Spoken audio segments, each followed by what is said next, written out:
This is the November 10th, 2020 Planning Board meeting, starting at 6:32. Calling the meeting to order. I'm going to take roll call. It needs to be an audible roll call. Have Christine Shea. Here. Janice. Here. Amanda Souza. Not here. Rosemary Eva. Here. Steve Hardy. Here. Susan Gill, present. Adam Raposa, absent. Dave Perry. Here. And Peter Bramonti, he's also out. So we also have Travis DaCosta as our solicitor this evening. We have Joe Cardello from Steer Engineering. I don't see Rick Rogers as of yet. If Andrew, if you see Rick Rogers from DPW on, you can put him on as a panelist, or Jennifer, and then we have Tara as the clerk. So welcome all. We'll go ahead and get started. We have a fairly hefty agenda tonight. Okay. First item is Robert and Colleen Barboza. The petition is a preliminary plan development. Barboza Estates 2-lot minor subdivision, plat 110, lot 109, 267 King Road, north side King Road, west of Cornell Road, R80 zoning district. Review and possible vote. Time clock expires November 26, 2020. So we have, I assume Bob, you're Mr. Barboza. If you are, you need to turn your mic on and you can introduce yourself.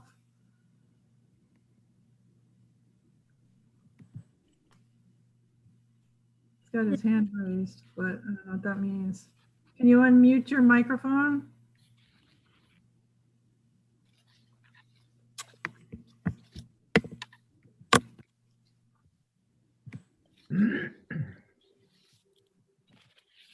Let me see. There's something to do with his hand raised. I don't know if that means anything. His hand is raised? I don't see that. Yeah, it's his upper left corner of his box. It's like he's got his little hand up. Oh. But he's got a mute on his microphone. I'm trying to unmute him. I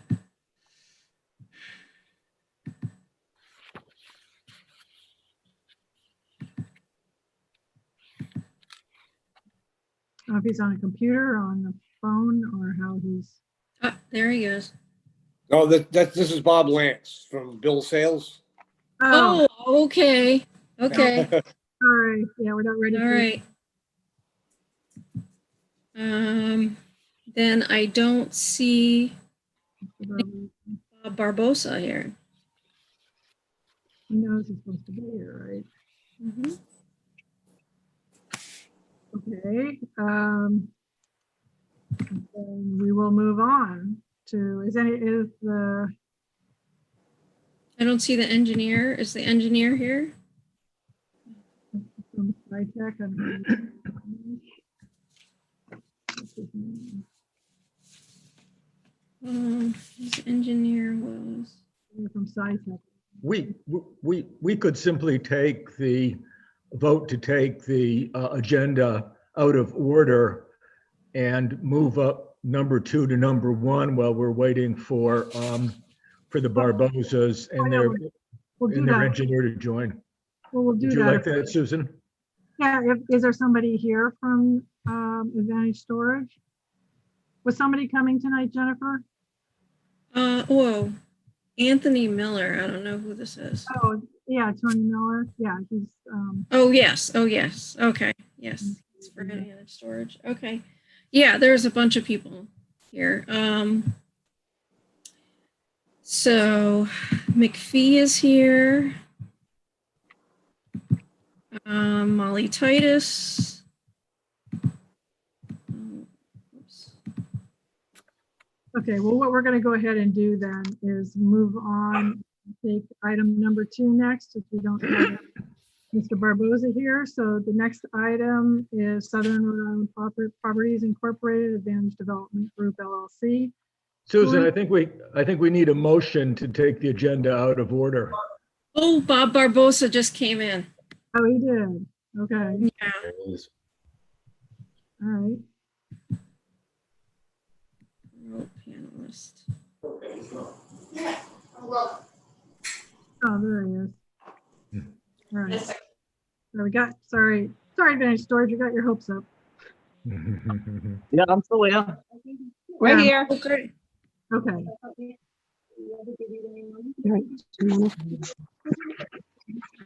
right. Mr. Barboza. Yes. Are you doing the presenting of your petition?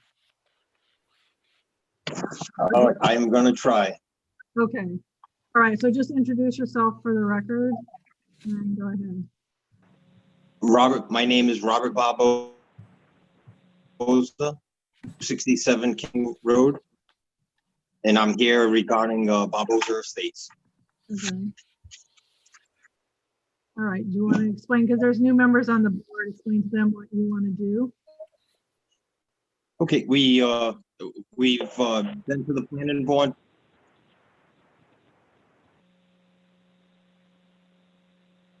Am I still there? Yes. Yeah, we can hear you.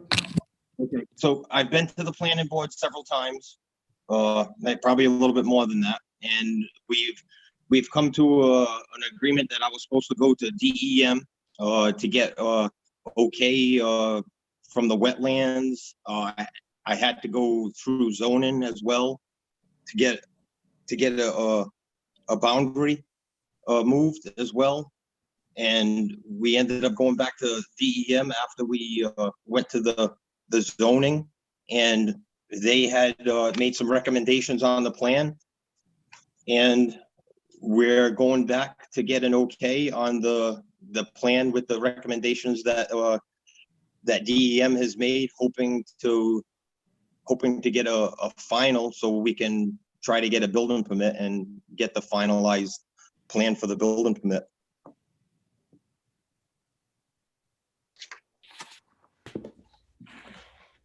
Okay. For the members of the board that weren't here when this started, I'm just going to give a little bit of a history on it.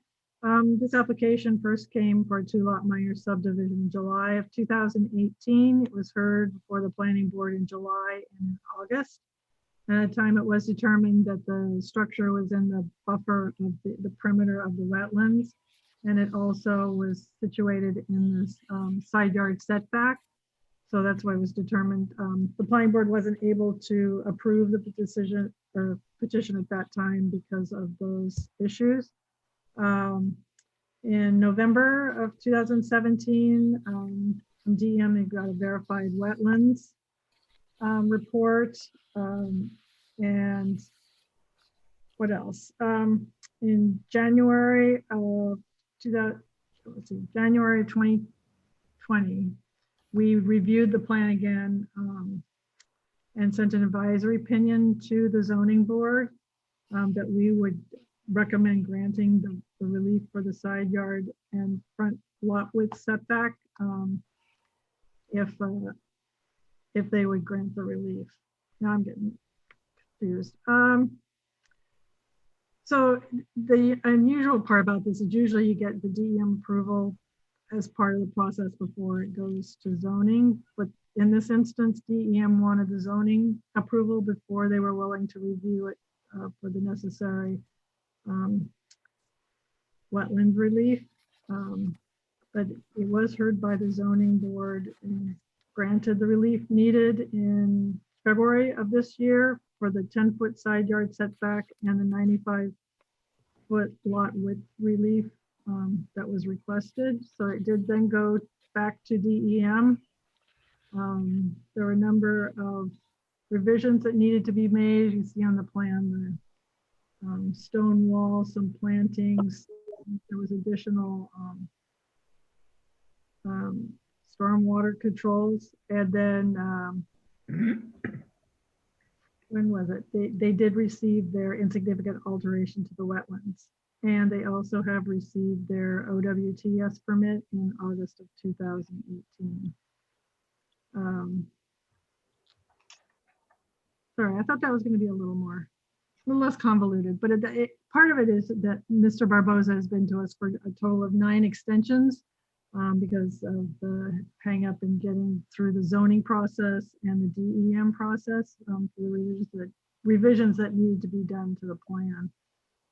Looks like we're basically getting there. So between September of 2018 and August of 2020, he was granted 9 extensions by the planning board, which basically we don't usually grant that many extensions of the time clock, but we did that to help him not have to deny his application and allow him to resubmit and pay the additional fees, in addition to the difficulties have getting his application through. So I guess what I'd like to have Joe Steer just go through your comments that you have, your most recent. It was in October of this year. Your review of stormwater and comments, and maybe just touch on some of the DEM comments as well. Right. So, does everybody have a copy of the letter I sent out on October 30th? Yeah. So, so obviously the plan does have RIDM approval. So it would be very difficult for me to contradict anything that they've said or approved. One of the issues we did pick up on the plans, looking at the let's see, the erosion and sediment control plan. If you look, contours, the lower contour at the left-hand side is elevation 140. But if you look at the next plan, the elevation is 130. So there's a 10-foot difference in contours. That's a little concerning because there's also no benchmark on the plan. So what set of elevations are being used for the OWTS, the foundation, and so on and so forth? And then how does the contractor actually know how to build it? He needs that point of reference. We call it a benchmark. It appears as though, and I think I wrote it in the letter, the elevation 130 is correct, but that needs to be confirmed and checked with your engineer. And a benchmark is definitely needed on the plans, so that way when you go to do the layout, we're all working on the same datum and the same elevation, and grading works as intended. We didn't have any real comments on that. DEM was pretty specific in their orders of conditions, and I think the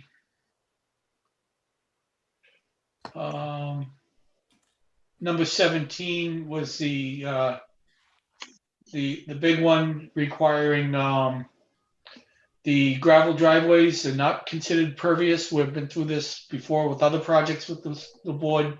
However, a crushed stone driveway is considered pervious. One of the things when you go to DEM, you can put crushed stone driveway, but they will bounce it back and say it has to be washed crushed stone. So that's just a little hint. When you if you go to resubmit or when you go to construct, make sure the stone is washed, and you'll achieve the goal of having a pervious surface for the driveway.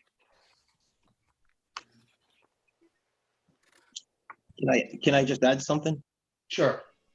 So I did speak to the engineer regarding your concerns, and he did say he was supposed to actually send a letter to the planning board. I had talked to him it was Monday morning, and he was supposed to send something regarding it, but obviously if you're not aware of it, then he didn't send it.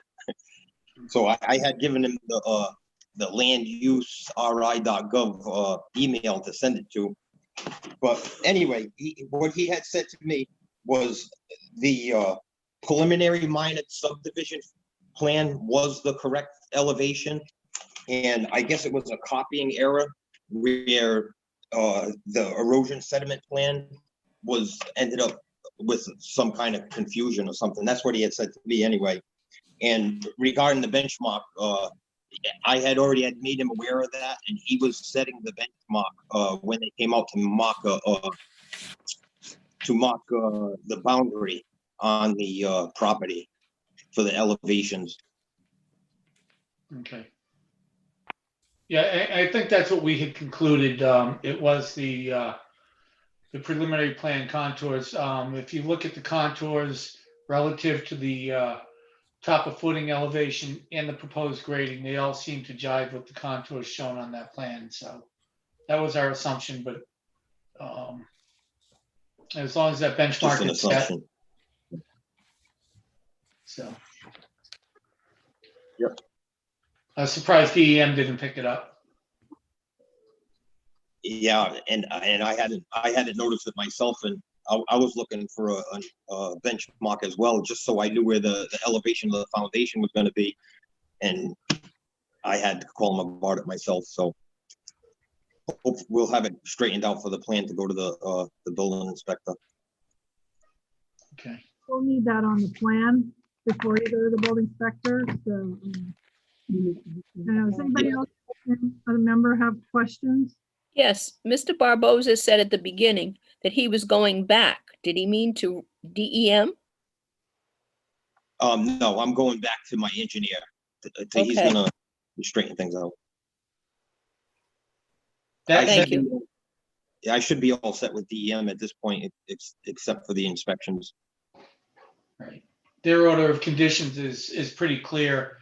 As far as the plantings, I don't think they're requiring them to be shown on the plans, but they will be looking at the order of conditions when they do the final inspection to make sure conditions were met.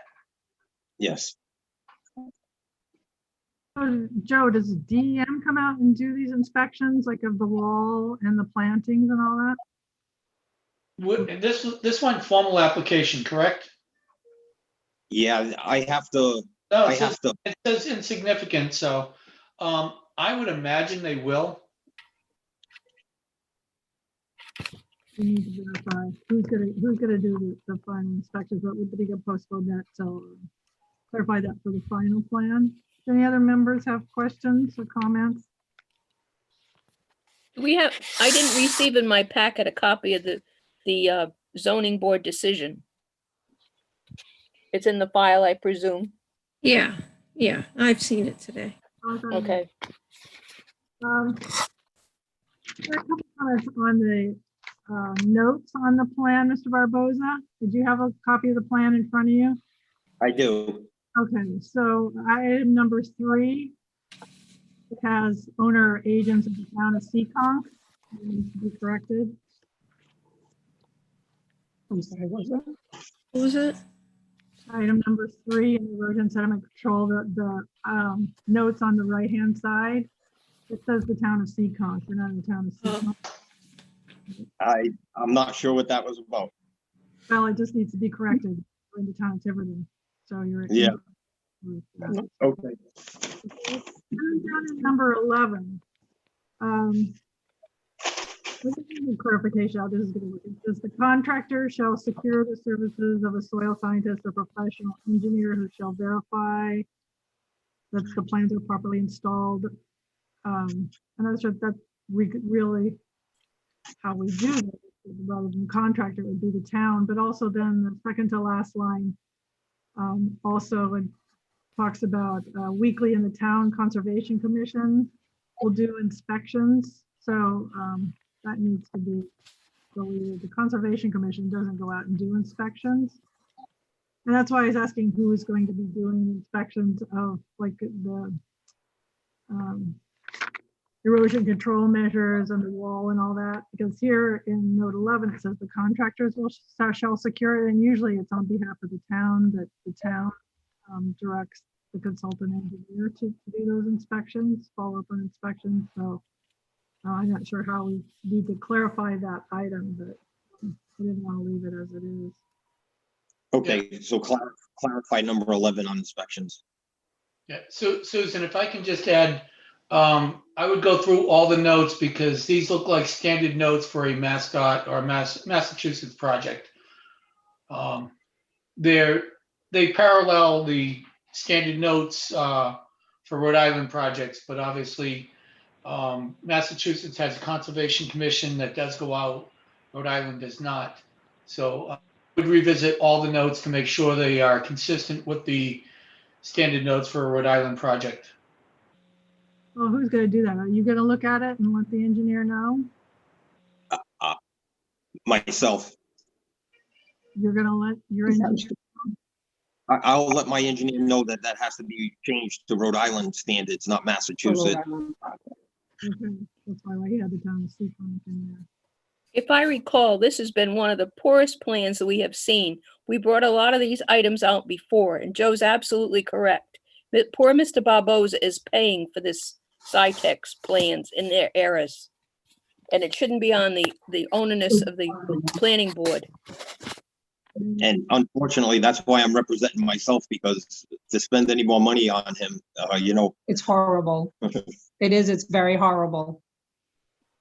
Well, I hope you're gonna be able to convey to him what he needs to do. The other item I had was the notes on the left-hand side.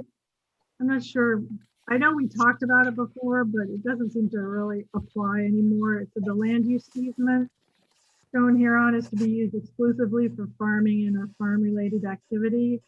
But I can't see anywhere on the plan where it shows a land use easement. So I would just, I don't know, unless Joe, you see something I'm not seeing, I would just suggest deleting that note. I'm sorry, I was typing, so The say that note- again. the Note 7 on the left side that refers to the land use easement for farming. Because there is no easement. It's, Yeah, it was the farm. Yeah. Once we got that clarified, it's not an easement. And I thought it was labeled on the plan as such once, but I don't see it on here. So it seems like that note is irrelevant, as far as I can tell. If somebody else sees something. So I think when we do the final, when we get the final plan, I get finalized with the town and get it subdivided, I think that was something we were gonna put into the deed. Well, you can do that, but it doesn't need to be on this plan.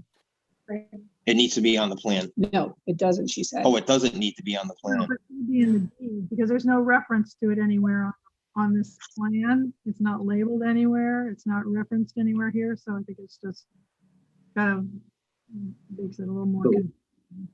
So we'll eliminate it. Yeah. And Okay. also, if you could have your engineer, I think for items 1, 3, and 4, if he could just note the number of the DEM permits that were issued for each of those items. So it's on the plan when it goes to the building office and for recording. It's just an easier way for reference for these 3. So 1, 3, and 4, the permit numbers. Yes, I think that would be helpful. Susan, this is DPW. Just backing up a step, I didn't want to interrupt. Does the planning board or the planner want DPW to do those inspections? It's, as mentioned, Bob is having a little trouble with his engineer outlining it. But DPW can do those inspections versus something like the Conservation Commission, which doesn't exist for inspections for Tiverton. Right. Well, this is a minor subdivision, so it should go the route of Steer as a consultant engineer to do it rather than me, Rick. Oh, and also, Rick, the other thing I think we need from you, we don't have anything on file that about a curb cut, do we? I didn't see anything in my packet. So we just need to know that you approved a curb cut. So we do need a letter from you. Okay, I can send that to Jennifer on Thursday. Right, that's fine. I mean, we'll just need it, before we do the final. So do you call it a curb cut when there's no curb there? Right, it's just so you can do the cut for the driveway, is to allow you to have a driveway access off of the Have town. the access. Yep.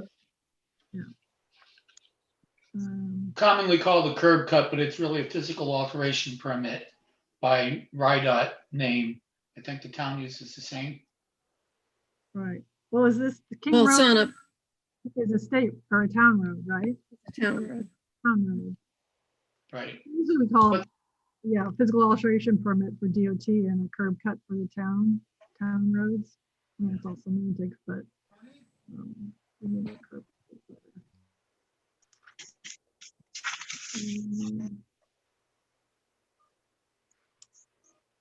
Oh, and Travis, I just had a question for you. I know it came up before, but it's been too long. I don't remember.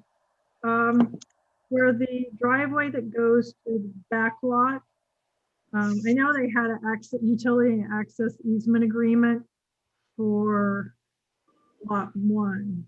I assume he would need, I assume, could that be done in the deed again as well to do it, have that written in so he has the utility access easement to cross over that small corner of lot 2?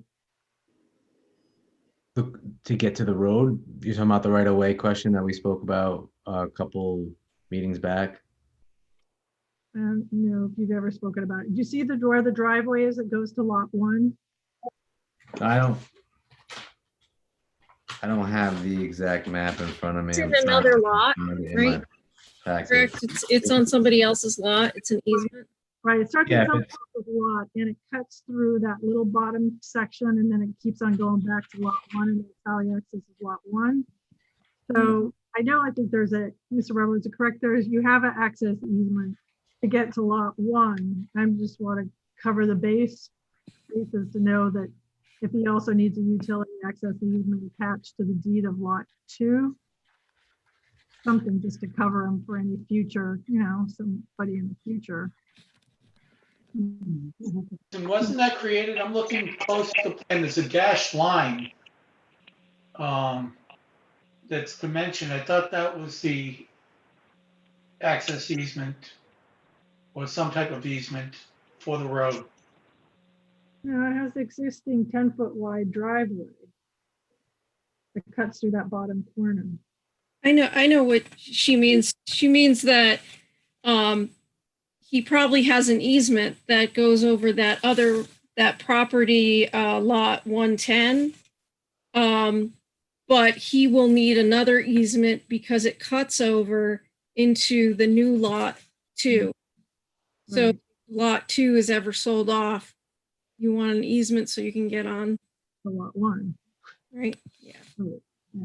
So I don't know if I have the map in front of me, but is it an easement that you're saying? Who does he own lot? He can't just. Well, he owns that just lot think he's now, on- so he has an easement, but he won't potentially own lot 2. right. But A little part of it goes through that. So we'll have to get an easement for what? Yeah, it's access and utility, but I don't know, can that be done on the deed or does it have to be, or would it be done as that access easement agreement separate? Right. It would be done on a deed, but again, I mean, it's not something you can just unilaterally do. And maybe I'm just misunderstanding your question, and I don't have the map in front of me. I've been looking through all the supports. Yeah, it that I would have. help. But you can't just unilaterally provide yourself your own easement Well, it on currently, another person's lot. it currently exists for lot 1. It's just now that the lot's being subdivided, you want that Well, yeah, then you'd put it in. Absolutely. that easement that was on all of lot 1 will now, portion of it will transfer to lot 2. It would go on the deed for sure. So, Susan, I'm looking at the preliminary minor subdivision plan. And it's labeled access and utility easement, 1,360 square feet. Right, that applied to- I'm going to share my screen. that applied when it was a single lot. Yep. I'll share my definitely. screen so you can see it. Share screen. Yeah, the whole portion of it used to be on lot 1, or the whole lot, but now it transfers to this new lot 2. So I just want to make sure that the homeowner, whoever in the future for lot 1, doesn't lose that access.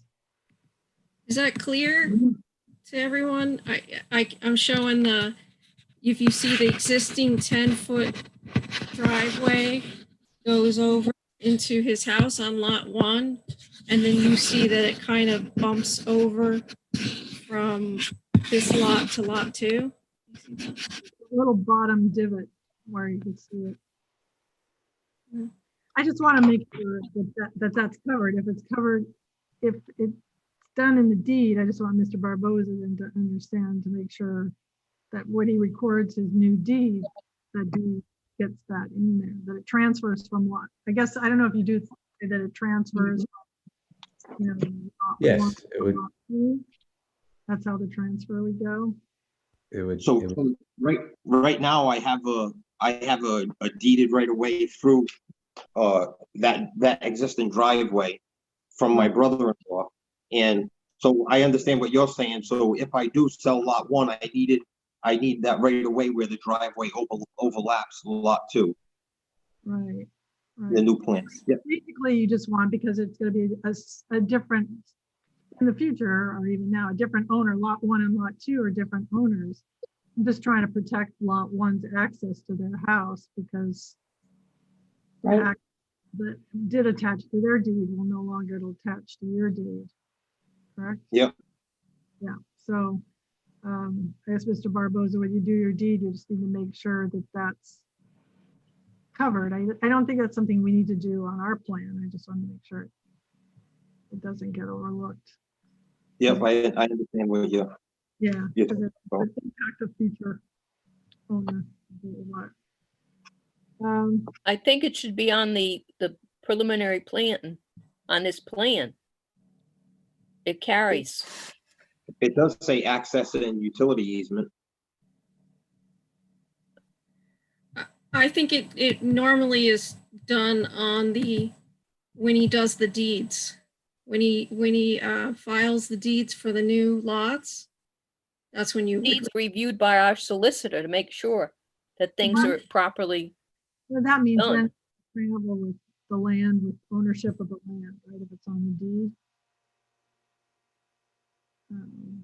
The easement should run with the land. Right. Yep. It would be his solicitor that would do, and our solicitor would review it. Yep. Does Mr. Barboza have a solicitor? I'm not sure what you're talking about, a Yeah, solicitor. you're gonna need an attorney. A Bob, lawyer, to draft up your attorney. deed docs. Absolutely. And Yeah, he'll to write take up care the of all that deed. language. Yes. Yeah. And I do have a lawyer. Okay. And that would have to come to the planning board and your final documents. It needs to come to us. So you're saying that has to go before the planning board in order to get a permit still? No, with your final plan, before your final plan is stamped. Correct, Travis? Yeah, we're gonna need to see all the final subdivision docs. Yes. So you need all these alterations done before I can get a permit? Yes. Yep. You can't get a permit until you get final approval from the planning board. I think where we're at, Mr. Barboza, is that you're going to need to convey to your engineer that we need a clean we need a clean plan with the comments that were mentioned tonight, like the mark to correct the contour lines, to provide us something that doesn't have the DEM writing on it, to make the corrections in the notes and the corrections in the erosion control notes. And what else do we need?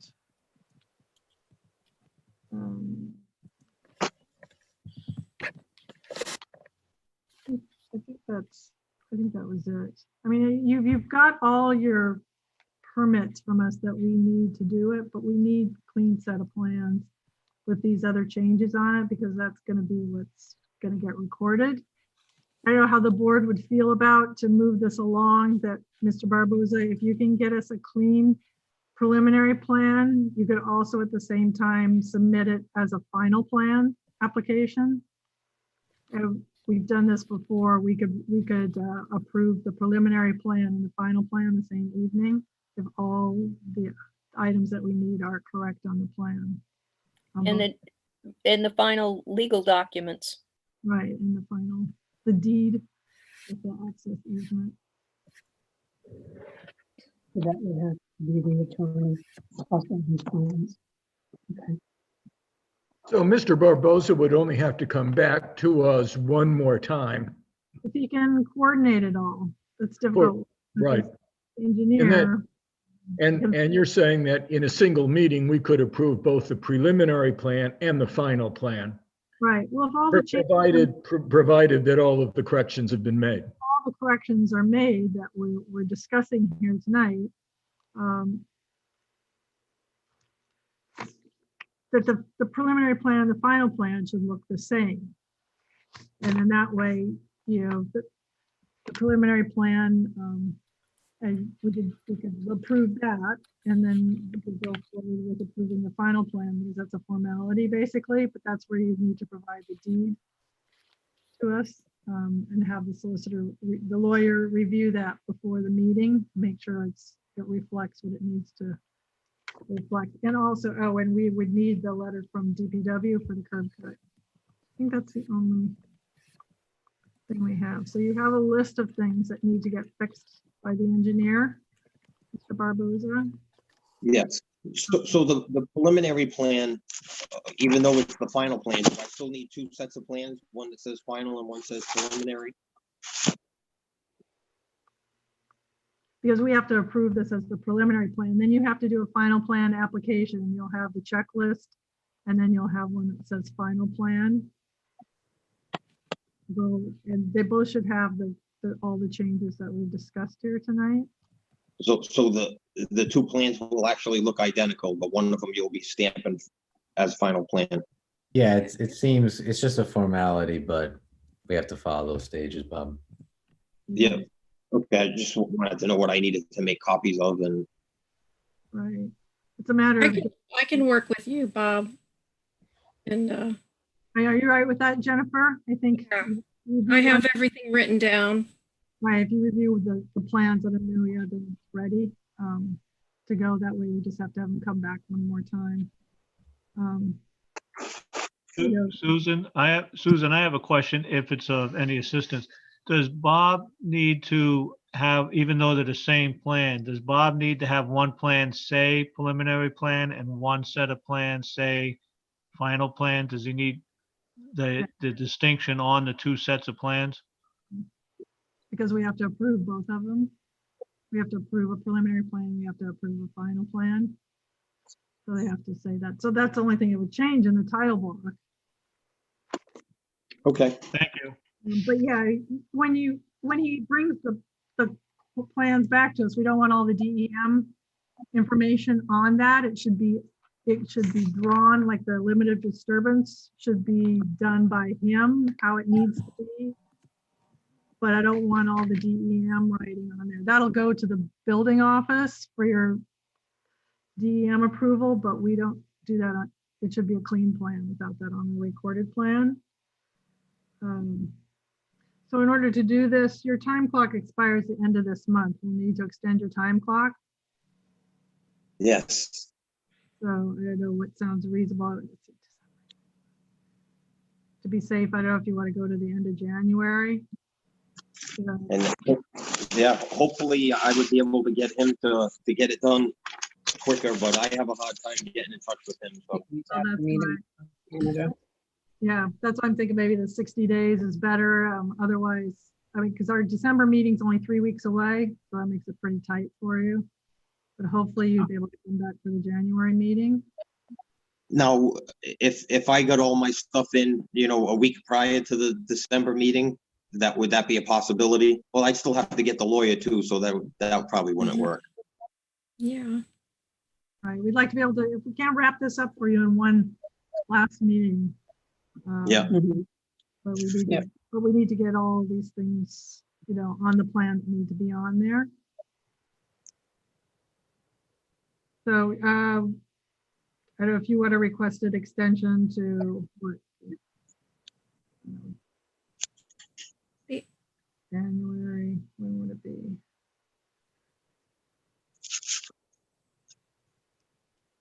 How about January 31st, 2021? That works for me.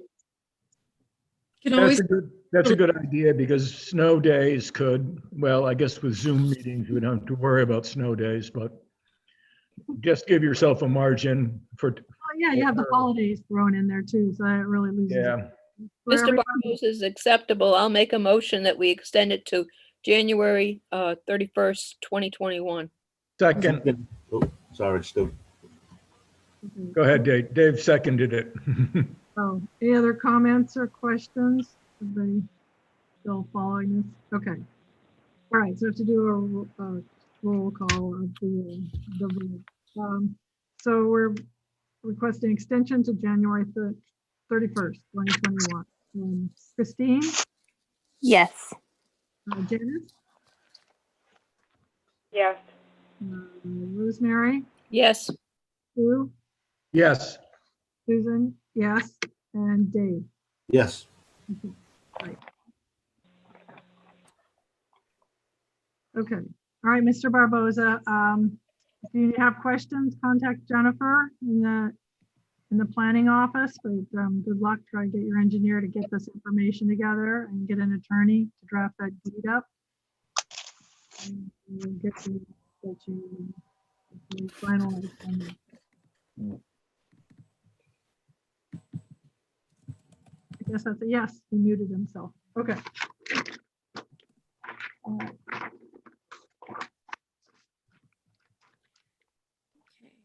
Um,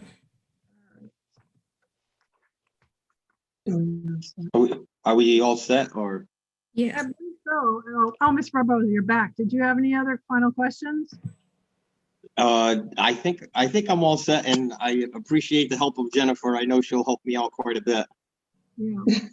All right, we'll light a fire under your engineer.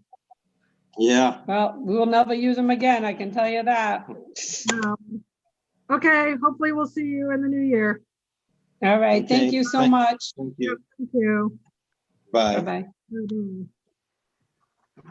Okay, so item number 2 is Southern Rhode Island Properties. Preliminary plan and development plan review, public hearing, proposed self-storage facility, major land development, plat 107, lot 801, East Side Progress Road, South Side Industrial Way, Industrial and Planned Development Park zoning districts. Discussion and possible vote continued from October 6, 2020, time clock 90 days to December 31st. Okay.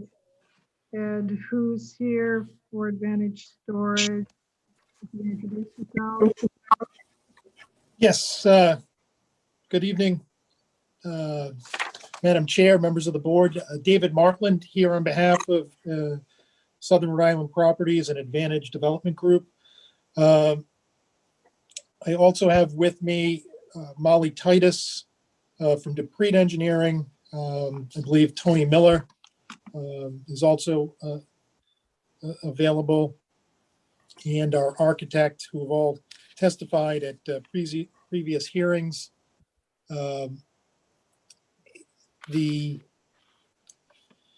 After the last meeting, I believe the board had some questions concerning what the bond amount might be relative to the public improvements that were to occur. And so since that meeting, Dupree has worked on those numbers. We've presented those and submitted those numbers on those costs, which were estimated at $87,648.09 in terms of setting a bond amount for those public improvements involving, really just extending the sewer line and then patching, obviously, the road and dealing with where the curb cuts would be in the roadway. I also provided a proposed form of easement agreement to allow for the town to inspect the stormwater detention facilities that are located on the property, because that was an issue that had been raised at that meeting. Additionally, I would direct the board's attention to, I'm just pulling it up on my screen, the stormwater system operation and maintenance plan. It's a 43-page document that was submitted, prepared by Molly Titus and Dupree Engineering and submitted in connection with this preliminary plan approval.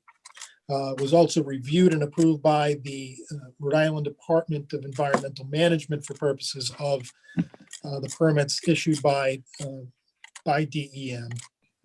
This document outlines all of the processes and procedures that are required of the applicant, and provides for best management practices and an inspection log, and is noted on the first page that this report is suitable for recording as an attachment to a maintenance agreement between the site owner and the responsible party. And there is a copy of a sample agreement that is utilized by DEM, and that was provided as Exhibit B.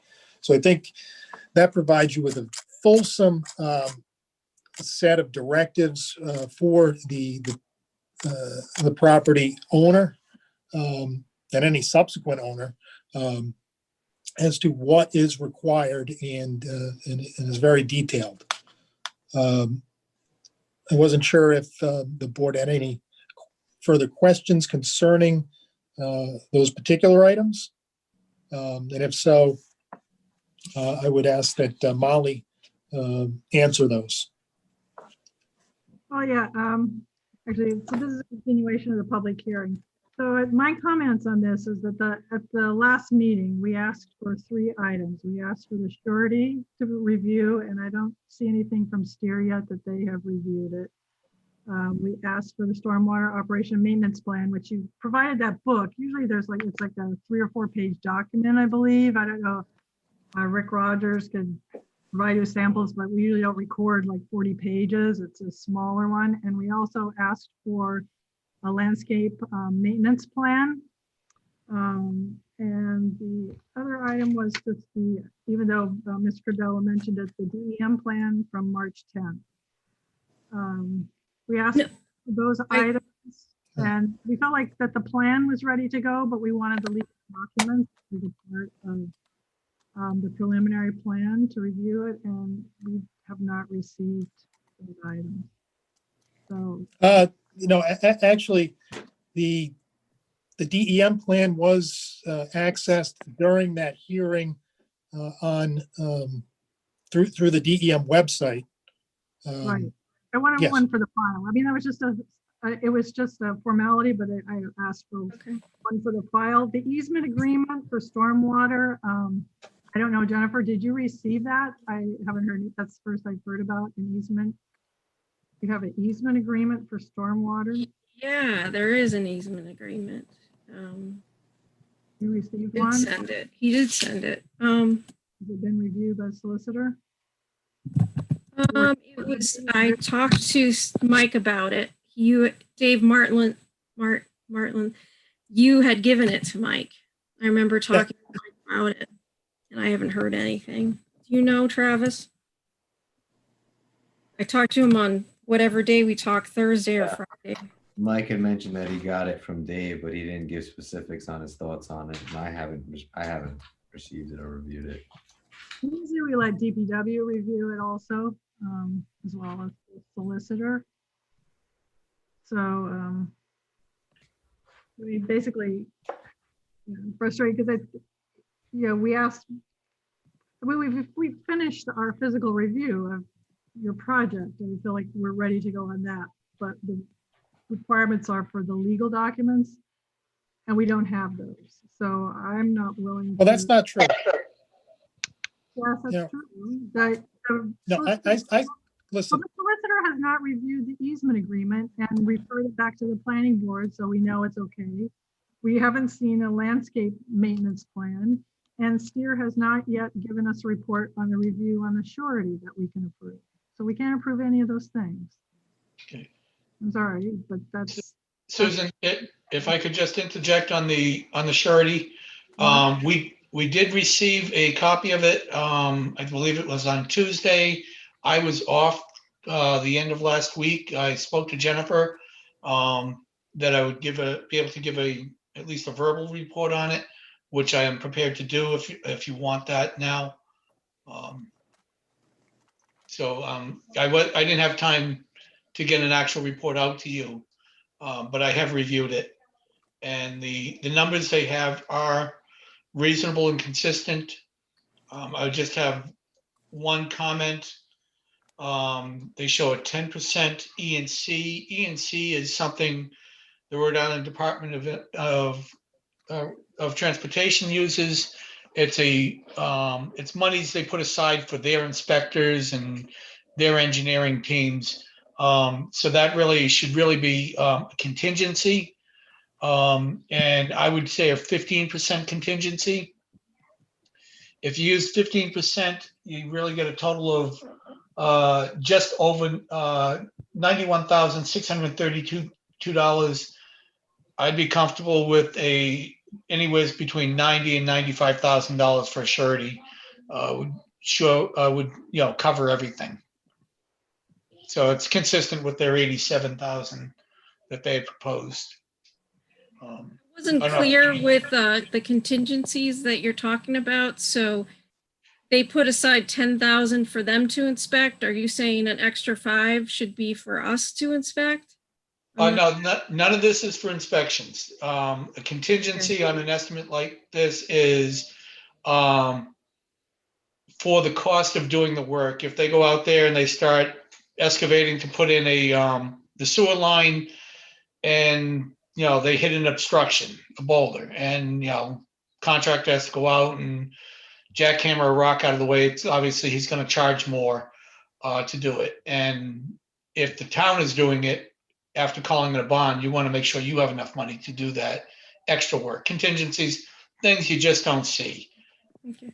15% is, it's reasonable. It's consistent with most projects of this size.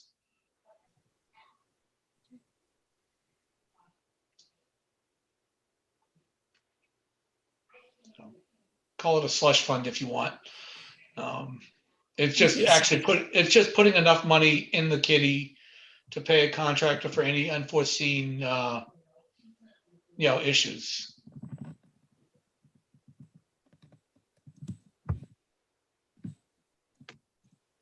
Well, what would the board like to do? I basically said my position.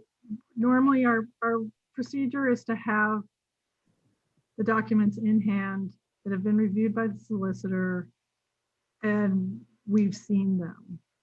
They're basically asking us to sign off on things we haven't seen or the solicitor hasn't signed off on. So Could I just interject for a moment?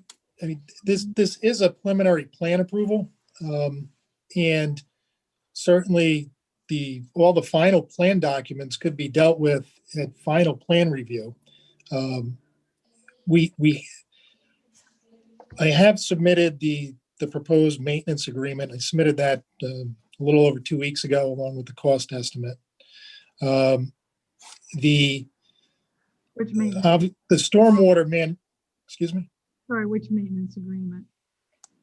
The maintenance and easement agreement for the stormwater detention basins and stormwater system. Okay. So I submitted that on 10/26. Along with that cost estimate. We're perfect. I don't know if the board would be willing to consider this, but I think it would be certainly acceptable to us to condition any approval on the board at the final stage approving with the solicitor and the planning board's input those maintenance agreements. I will apologize. You referenced a landscape maintenance agreement. I personally don't recall that being raised at the last meeting. But if that's something that the board would want, we could certainly provide a landscape agreement.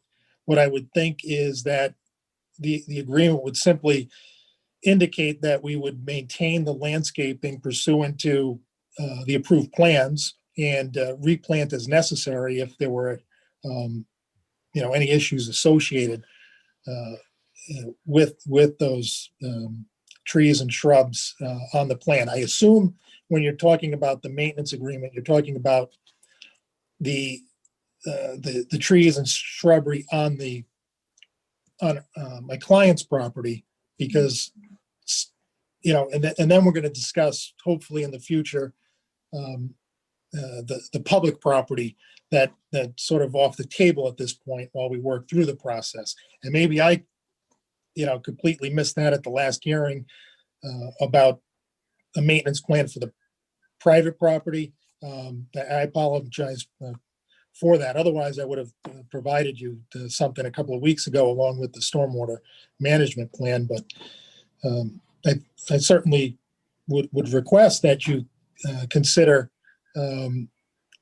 taking that up as a condition on preliminary, and then doing a final review with the final plan review, and we would get those submitted. Just to clarify, the maintenance plan was for for your parcel, and basically it's how you're going to go about it. I mean, maybe Jennifer can explain it better, but to maintain the landscaping and maybe to guarantee it's staying viable for a couple of years or whatever. Jennifer, if you want to. Yeah, it sounded like you understood, Dave. Yes. But maintaining it as the plan is stated and replanting if things die. Sure, and I certainly think that could be attached as a condition of approval as well, not just entering into the agreement, but the condition of the approval of the preliminary plan could be that the applicant and any subsequent landowner is responsible to maintain that landscaping in accordance with the approved plan. Right. Oh, yeah, I was going to ask you, Rick, as far as you have issues with the trees, if they're planted in I don't know if they're considered planted in the public right of way, that they would be responsible for them. I can't tell. I don't remember by looking at the plan to know if There would no. within the town right of way, or they're considered on the private property. What I remember, Susan, is that only the discussion on the town right away, any landscaping.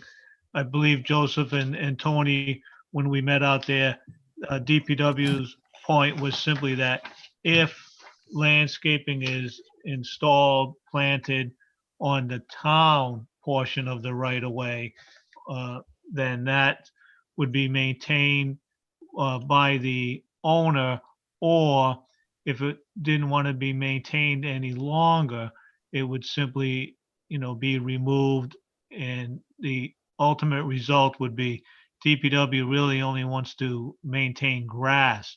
Anything outside of grass would be the responsibility, if desired, by the property owner. Right now, yeah. Now I was talking about the their parcel, not the town property, since we're not dealing with that at this point.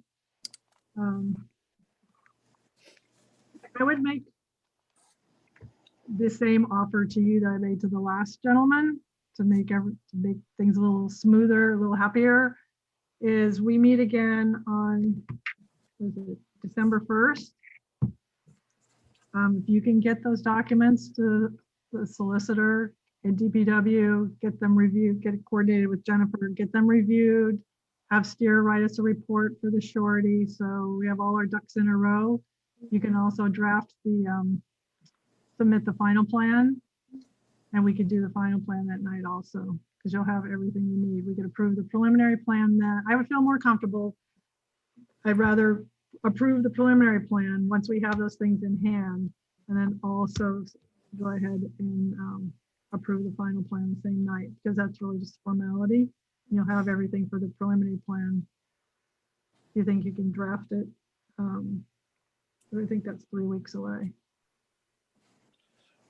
Okay, if I could just get some direction relative to the maintenance agreement for the stormwater. You had indicated that you were hoping to see something in the nature of only 3 to 4 pages and not 43 pages. Now, I'm a little bit concerned because with respect to that, in that this is the plan that's approved by DEM. And, I don't want to, simply, not include items that are in that entire operations manual, and sort of pare it down. I don't want to be presumptuous in what do I include in a simplified version. I do have a maintenance easement and agreement that I've provided to the solicitor, and maybe if we make reference to this plan, that might be sufficient. But I don't simply want to Right. Well, I know go we'd like through. to have them recorded so we know where to find them if they need them, but I would suggest, since I can't really speak to it, that either you work with Joe and Rick from DPW, maybe Rick Rogers and Travis to coordinate, because Rick, you know what things you want in the stormwater plan to protect the town. And I don't think it's 43 pages worth of things. And I know it probably depends on each application, but it seems like there's a way to meet the needs of the town without it being that extensive. Right. Yes. Thank you, Susan. And Dave, what DPW is looking for is not to supersede DEM at all, but simply to have an agreement that the owner, it will be taking care of all the stormwater mitigation measures so that DPW does not have to. Also, the standard is that if the owner does not, then the town could go in there and maintain them, but the owner would be, responsible for any expenses. So it is a fairly straightforward, as Susan mentioned, 3 or 4 page document, not to supersede DEM requirements, but simply something that the town fits the town needs as far as being able to require maintenance of the stormwater retention, detention ponds, etc. Perhaps we So can give Dave, sorry, Dave, just, I think this might help you. Perhaps someone here can give Dave a prior booking page that has been recorded, a couple, so that he can at least see what the framework of what we're looking for. I can work with Jen on that, but is that Dave? I can imagine if I was in your position, I wouldn't know what type of areas the board's looking for. Is that correct? Yeah, well, in the maintenance agreement that I provided, I described that the developer would be responsible for the surface and subsurface water drainage system, as shown on the plan set, in particular, the grading and surface drainage plan, be responsible for the all maintenance associated with that. And granted, this document grants an easement to the town so that the town can go in and inspect to see if the applicant is, meeting its burden. And at the town's choosing, the town could undertake the maintenance as set forth in the approved plans and charge back the property owner, which would create a lien on the property, so to protect the town. So I provided for all of those items. I've prepared these in other petitions. Allows the town to bring suit, to seek injunctive relief, and things of that nature. So maybe if Travis has an opportunity, I've got to get Travis's email and forward this over to him. Yeah. I think it probably includes everything you're looking for, but I simply make reference and refer back to the stormwater drainage system and the operations plan that was presented in connection with the application. I think, Rick, if I recall right, Cook Farm had both a landscaping maintenance plan and stormwater. I'm trying to remember if Harbor Ridge might have. I mean, Tara, I'm volunteering. She's very good at pulling up the records. I know if Jennifer, if you guys could find something and get it to Cook Farm, yeah. Yeah, I think Cook Farm probably has both. I'm trying to think if Harbor Ridge might have had both.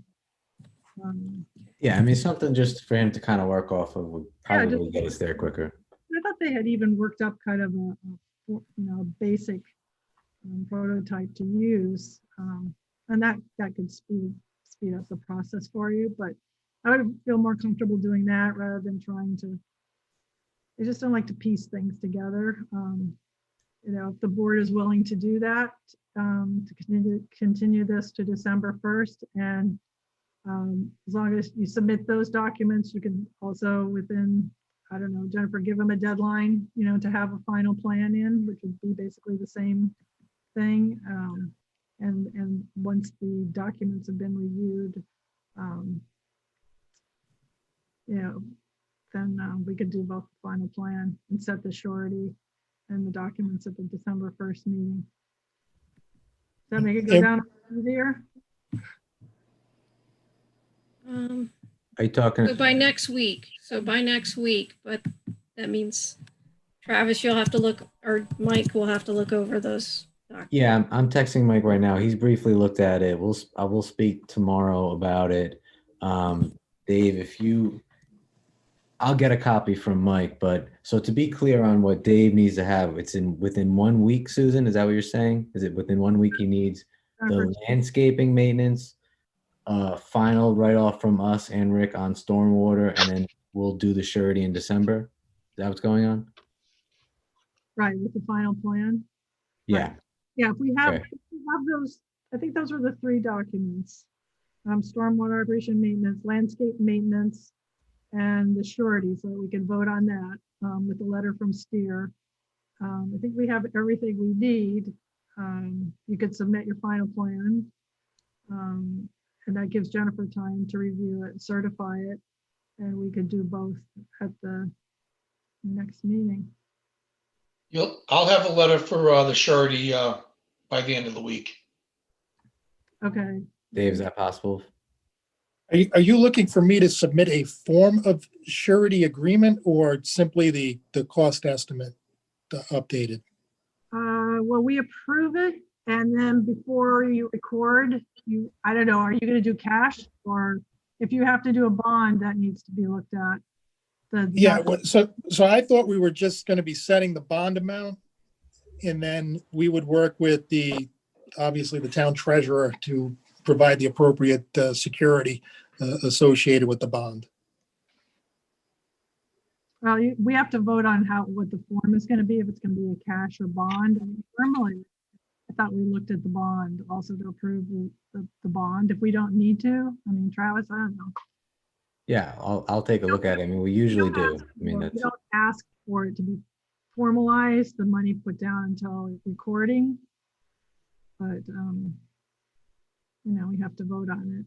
Stu, what do you? Yeah, I didn't see that in a checklist on this. So, I saw the checklist item indicated the cost so that you could set that amount, but I didn't see the form. I mean, if the town's got a particular form of bond that it prefers, I suppose you could provide us with that. No, we don't have a. Okay.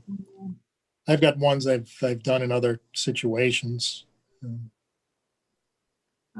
That's for Jennifer and Travis. Somebody else needs to handle some of this and help me out on what you want to do with that. But I'm just saying this is the process that we do. How you want to achieve it.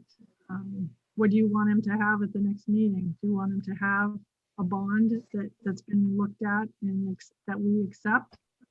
Or are we just going to agree to the amount and call it a bond? And then you make sure that it's accurate before it gets recorded.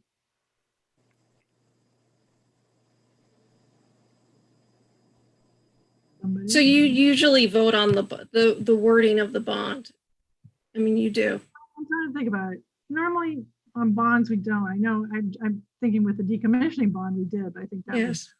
So if we say a bond set at a certain amount, then it's up to, I think, the solicitor to make sure that it gets recorded when all the other documents get recorded and the bond goes through. Stu, is that your recall, Rosemary? Yes. Yeah. It has to be reviewed. It has to be reviewed by the solicitor and make sure the term and everything is correct. Right, which is Right. easy, Dave. It's not gonna be a problem. So that can come after the fact, but that has to be done before we allow you to record. Yeah. Yeah. Yeah, that's typical. Yep. I'm kind of going in a circle here, sorry. No, yeah. And it won't be signed until we, everything's in order. The plans. Right, just the recording. Okay, I'm just gonna go through the list of things they need. Okay. Of the site plan of DEM that you sent DEM for our files. A letter from Steer regarding the sureties. And then we are going to ask the solicitor to look over the maintenance easement agreement and a surety language. Stormwater operation and maintenance. I will get David the sample of that and a landscape maintenance plan. And then he can provide us with that, and I'll talk with Rick about if everything is covered. Does that need to go to solicitor as well, or is that okay? Normally, the solicitor reviews all legal documents for recording. Okay. Yeah. Sure. So stormwater, I mean, they know better, or even Rick, if he sees, make sure he sees what he wants to see in it, but we always, just for language reasons, have a solicitor review legal documents. Yep. Okay. We want them- Also, for what it's worth, Susan, I had already reviewed the self-storage facility cost estimate, what is proposed for the surety, and I agree, DPW agrees with Joe that 95 is fine with DPW. All right, so we'll have to pick a number next time too, 95. Where would the inspection figure come in? Would that be in the maintenance surety? Inspection is The escrow? that's defined by a normal set that you get the town council to vote on. So No, the escrow for Joe to go out there. No, that's cash escrow funds that's. yeah. Yeah, usually, what we've done in the past, Rosemary, is at a pre-construction meeting, we'll look at the plans, we'll have a meeting of the minds and figure out when or how often Steer will need to go out to do an inspection. The short answer is, it's usually 4 to 6 hours per inspection, which, runs $750 more or less. And basically add it up, and Jennifer tries to get that much money in the escrow, so we have enough money to cover our inspections. If that makes sense. Yeah. That's all handled through wastewater with the permit process, correct? Wastewater's not involved with us. No, you have to bond totally separate with Tiverton wastewater. That's a total separate bond, so you have to go through that. The inspection through Steer Engineering. For the wastewater, we don't do anything with the wastewater. All of that's all handled through them, their inspections and all that. I don't know unless Steer, do you work with Tiverton wastewater at all? Not typically. Okay. So. Now, what we would do is, Steer is more of an extension of the DPW, so we'd be out there primarily making sure the pavement is done correctly, saw cut, and if there's, I think we talked about this earlier, if there's 6 inches of pavement out there, we're going to look for 6 inches of pavement to be put back. Make sure it's got a good gravel base. And if there's any damage done to other parts of the road, that they're repaired. In the past, Joe, the planning board has voted on this amount too. And what concerns me is I understand there's been a couple projects that haven't had no pre-construction meetings. So I just want to make sure. We'll have one. Okay, We'll have I'm- one, definitely. I trust you. Rick, I just have a question. Does this surety include the curb to curb repaving that you had mentioned earlier? I guess when they do the sewer lines or water lines, power lines. Hadn't you specified you wanted curb to curb? I don't know if that's included in part of it. I can't tell. It is my understanding that it includes curb to curb, and it's going to replace what is there now. Okay. All right, I just want to make sure that was Okay, included. all right, so I'm looking at the plan right now, and the only thing I see is a trench. So I think if there's a curb to curb replacement, Rick, is it cold plane and overlay, curb to curb?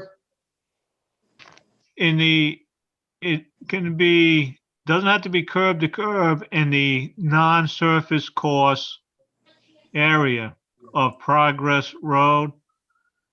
But on the Progress Road section that has surface course, then it would be curb to curb. Okay, so I then, don't get into any of that with the stub that was provided off of that sewer manhole at that intersection. I believe the 40-foot stub that was provided to us gets us out of that finished surface roadway area. And as we had agreed, we're leaving a 40-foot stub beyond us for others to pick up. I think that's specific to the sewer line itself. What I think Rick and I are talking about, the actual pavement. So, But there's not final, sorry, this is Molly Titus from Dupree. There's not final pave in front of our site on Progress Road. It's binder. Our lower curb cut, Molly. Yeah. That'll be in finished pavement. I just want to make sure if that's in the surety, is whatever you have to do to finish the road, that it goes curb to curb for that part of it. If that's included in the numbers, fine. If it's not, just calculate that in when we set the surety, please. And I guess if it's up to the binder coat. well, I think that's what's in there. There's enough to, bring it up to the binder coat. Molly, correct me if I'm wrong. That's the numbers I was looking at. They seemed reasonable. I didn't remeasure everything and check it, but they seemed reasonable and sufficient to cover the patch and the trenches that would be excavated. Correct. But there's not enough to put a new surface course curb to curb. And Right. if there's not a new and I guess question for Rick, if it's binder out there now, the plans do not call for a final surface course. And so, I mean, we wouldn't be looking for that unless there's something in the town regulations that says the applicant is supposed to finish it. I don't know that to be the case, though. There's nothing in the town specs that DPW follows for that. If it's an unfinished, if it's not a surface course, there may be some kind of caveat in the industrial way, in all the industrial park, some kind of agreement, but not in the specs that DPW follows for typical street openings. Okay, so basically it's replacing kind, and I think that's what the surety is based off of. Okay. All right, I just want to make sure that was covered.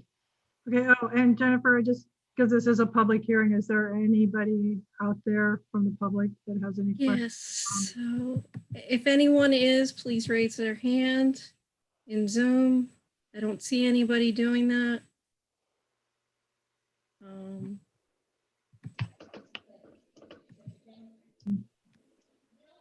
I believe you can hit *9 if you're just on the phone, which is only Janice, so everybody else would be able to use Zoom. So no one is. All right, I just want to make sure. So I guess, Mr. Martland, are you clear then? Or is it, Tony, is everybody clear what we're going to try and do here? Travis? This is Molly. I am unclear. Are we making a full resubmission by Tuesday of next week for final plan as well? along with all these documents that you're requesting. Well, if you want to do the final plan on the first, yeah, Right, I think it's just a courtesy. You don't have to do final. yeah. We were trying to get you through faster. Well, I guess my question would be, do you want, I mean, another 20 sets of, full sets of these plans that you have? These were prepared to final plan standard. Right. So the when work we is submitted. done. Well, Jennifer, you can direct them. Yeah, how I many- can tell you how many plans. It doesn't have to be as many. Not everybody has paper plans, but we do need a certain amount. But I'll get that to you so you don't make extra copies. And we need our title blocks correct. Yes, that's a final plan, right? I mean, if you did these plans to final plan, I mean, I would say 95% of the work on the plan should be done. It's just the legal documents that we're looking for. So, And I think the title block actually did, Molly, is the. Yeah, it does the just says title block- preliminary. Just says preliminary? Okay. No, I just wanted to be clear. So there's no question next month as to what needs to be there. Okay. And Dave, the town employees are not there tomorrow, but we'll contact you on Thursday. Rick and I won't be here tomorrow. Okay. All right. I'll talk to you then. Okay. It's a town holiday tomorrow? Yeah, Oh, Veterans Day. All right. Is everybody set then? So do we have a motion to continue the public hearing to December 1st? So moved. second. All right, so the motion's been made, second to continue this item to December 1st. If you roll call vote. Christine, Yes. Janice, Yes. Rosemary, Yes. Sue, Yes. Susan, yes, and Dave. Yes. Okay, Thank you. see you on the 1st.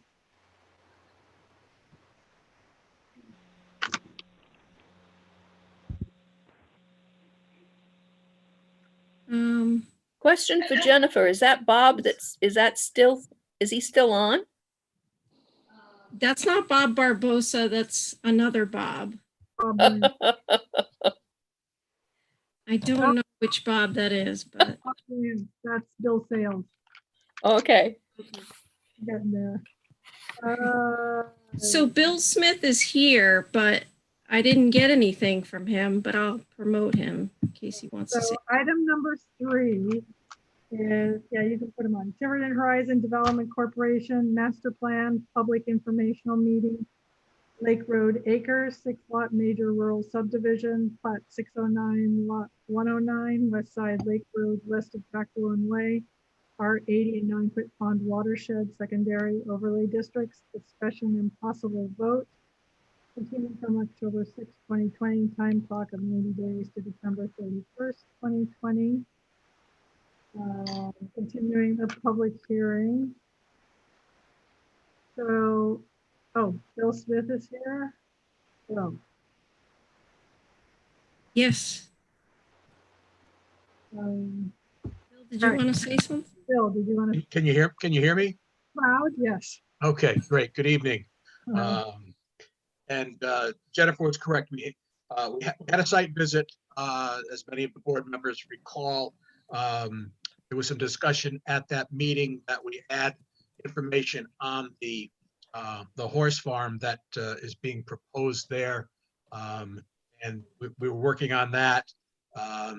It was too late, I guess, to get it to talked with Jennifer or emailed Jennifer last Tuesday, and at that point it was too late to get it on the any revisions on the board members and give you adequate time to review it. I will be getting those plans within the next couple of days, certainly by next Tuesday. We've still got a couple of things we're trying to work out, such as the open space management plan, and just trying to make sure that we're outside some of the jurisdictional areas. So I request that we be continued until December 1st, I believe, is your next meeting. Yes. We did have one question that was posed at the last meeting, and it had to do with the zoning limitation on maximum building coverage to 4,750 feet relative to the horse farm. And we certainly will be well above that number. And there was a question as to whether that could be approved by the board, or whether that was something that was going to have to go before zoning.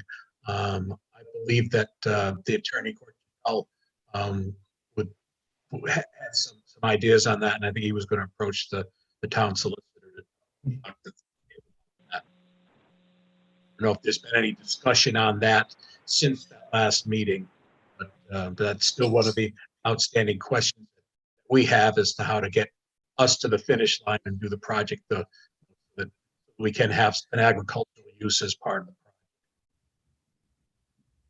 Bill, that's a zoning requirement, so that has to be done by the zoning board. The planning board can't waive that. All right, so we'll have to include zoning in our list of permits that we'll need. Right. Correct, Bill? I see you're here. So if they exceed the 4750 lot coverage, that's in the rural residential. They would need to go before zoning for relief. Susan, yes, I believe so. That should be the route. Right. Have you received a set of plans yet? Not that I'm aware of. Okay, so when Bill submits the next one, just make sure that he gets one so he can give us a zoning determination letter as part of the master plan. Okay. Is there anybody from the public here that wishes to speak, Jennifer? Keep forgetting this is a public hearing. No. Yes. I have a question for Bill Smith. It's Rosemary here, Bill. Hi, Rosemary. Jennifer prepared a site visit memo for us. And what is the name of Bucky's friend? She's not on this. Lori Bozio, B-O-Z-I-O. I hope I didn't spell that wrong, but phonetically that's how it is. I can confirm the spelling and get back with Jennifer. Okay. Thank you. And everybody has the should have the site walk report in your packet. So, all right, do we have a motion to continue? Susan? So moved.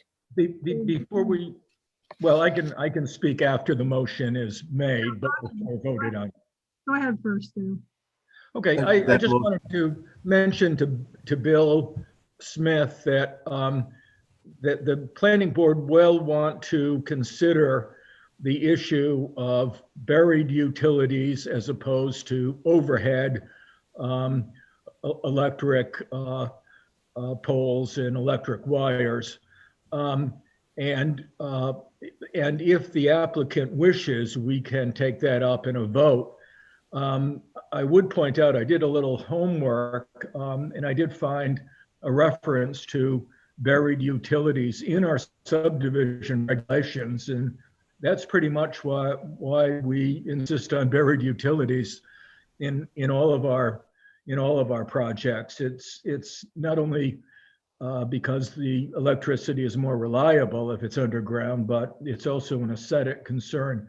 And you'll also find a reference in the Comprehensive Community Plan, Chapter 3, page 11, where it talks about the need to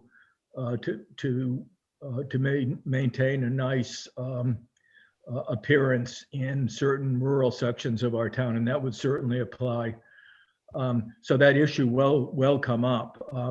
I would urge you to show buried utilities in your plans, and then if the board wishes to waive that requirement, and I hope we don't, but if it does, then we can vote on that later. The other thing, Bill, I just wanted to remind you that the applicant mentioned to me on the site walk that he is talking to USDA and Natural Resources Conservation Service. And I think he also mentioned that he's talking to the Eastern Rhode Island Conservation District, which works very closely with NRDC and is in fact funded by NRDC. Both in terms of protecting some of the old growth trees on the property and clearing some of the invasive species that are threatening those old growth trees, and also coming up with a management plan for the horse farm where manure waste is a concern and there are some other concerns there. It would be wonderful if we could get a little bit of a report on those discussions, or maybe copied on any correspondence that the applicant has had with NRDC or Eastern Conservation, Eastern Rhode Island Conservation District, because that would make it a lot easier for us to make positive findings on the environmental protection criteria. So I just wanted to run that by you again, Bill. Okay, thank you. Thank you, Bill. I'll see if I can gather that and include that in the submission. Great, thank you. Thanks, Steve. Sorry, Susan. Oh, no, it's all right. All right, so we have a motion to continue the public informational meeting to December 1st. A motion? I'll make that motion. I did. I made it. Oh, Then I'll second it. Thank you. all right, we got a motion, a second. Any other comments? Okay, roll call. Christine? Yes. Dennis? Yes. Rosemary? Yes. Sue? Yes. Susan? Yes. Dave? Yes. Thank you very much. All Any right. of you folks that are veterans, thank you for your service. We appreciate it. Mhm. All right, item number 4. This is Bill Sales Firewood, care of Robert Lance. Master Plan and Environmental Review Statement, Public Informational Meeting, Bill's Wood Sales, Major Land Development, Plat 109, Lot 701, 702, 703, 704. Tiverton Industrial Park, east of Progress Road, Industrial Zoning District, review and possible vote. Time clock 90 days to November 21st, 2020. So whoever's here to represent this application, yes, if you can respond who you are and the position. Sure, thank you. This is Adam Thayer on behalf of Robert Lance, the owner of Bill Sales Firewood. I have Tom Principe here, who is the engineer on the project. I also have Mr. Lance here to also answer any questions regarding just the general operation of the business and what he has planned there. I know we've had quite a bit of back and forth on this, so I'm happy to answer whatever I can, and then also hand it over to Tom to discuss the specifics of the plan itself, and also to Mr. Lance to discuss, just the general operation of the business, his intended use for the property. I lost track of how many members are on the board. Yeah, do I need to put anybody else? Started. Oh yeah, is there anybody else? Mike Levinson, is that somebody? No. Garcia is another person? No? Okay. No. Okay. Well, what I'd like to do is start with the environmental review statement. I'd like to do that first. We could talk a little bit about what, if we have a couple new members since this first came forward, or if they were here for the concept plan, just explain what the project is, and then go through the environmental review statement. Sure, I'm happy to go into some of the kind of the background and the general intent here, and then I'll turn it over to Tom to go through the other documents he prepared, including the environmental review. For anybody who might be new on the board, this has been involved here for a little while. Bill Sales Firewood is a business that's been in operation in Portsmouth for about 40 plus years. They do, cords of firewood, firewood processing, and also, wood and other related products, gazebos, playground sets, chicken coops, stuff like that. Mr. Lance has been fortunate enough to have quite a bit of success out in Portsmouth, so looking to relocate part of his business to Tiverton, which would be the wood storage and the drying, and then ultimately fulfillment services for his clients, but while maintaining the retail operation and kind of the outward consumer presence along East Main Road in Portsmouth, kind of in the general neighborhood of the Portsmouth Town Hall. So this would be, primarily a wood processing for the firewood and the drying and the storage. There would not be any sort of outward facing consumer presence, even though this would technically be include retail. So it would be, similar to basically a fulfillment facility here. So hopefully we envision is a fairly low impact property development here. That would basically just be staffed by a few bill sales employees with his delivery trucks coming in and out periodically throughout the day for fulfillment purposes. At present, the property is multiple lots which need to be combined in the industrial park. Tom, do you want to jump in here and start going through your environmental impact statement? Yeah, good evening, Adam. Actually, this is Josh Rosen, principal with Principe Engineering. Filling in for Tom tonight. Mrs. Chair, members of the board, thanks for having me. Obviously, our office is 27 Secundit Ridge Drive in Tiverton. So I'd like to just piggyback on what Adam just discussed. I'll give a brief walkthrough of the environmental plan, which I think most of the members of the board are aware of. It was originally submitted for the project back in September of 2019, and it has been most recently amended and revised on August 12th of 2020. So our project here is on the east side of Progress Road. It's comprised of 4 separate lots, 700, 702, 703, 704 on Assessor's Plat 109. In total, the property is 56,080 square feet in the town's industrial zoning. It's actually in an industrial commerce park right now. Vacant piece of land, no buildings, no driveways to speak of. Just a couple of highlights through the environmental review statement. One, the property currently has no wetlands or water courses within the limits of the property. The site is primarily comprised of Newport silt loam, according to the Natural Resource Conservation Service. The topography features some gently rolling terrain on the east side of the site, and there's some steeper contours on the west side of the site, adjacent to Progress Road. The proposal here, as Adam mentioned, was for a building for Bill's Wood Sales. It's located, or to be located, centrally within the property. It's a 20,000 square foot building. We're proposing on the site plan associated parking for that building, complete circulation for vehicular traffic around the building, with one point of access and egress on Progress Road.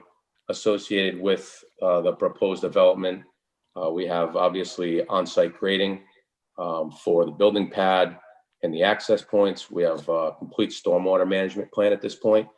For the building utilities, we're featuring on-site wastewater treatment system, which is minimal use for this type of building that's proposed.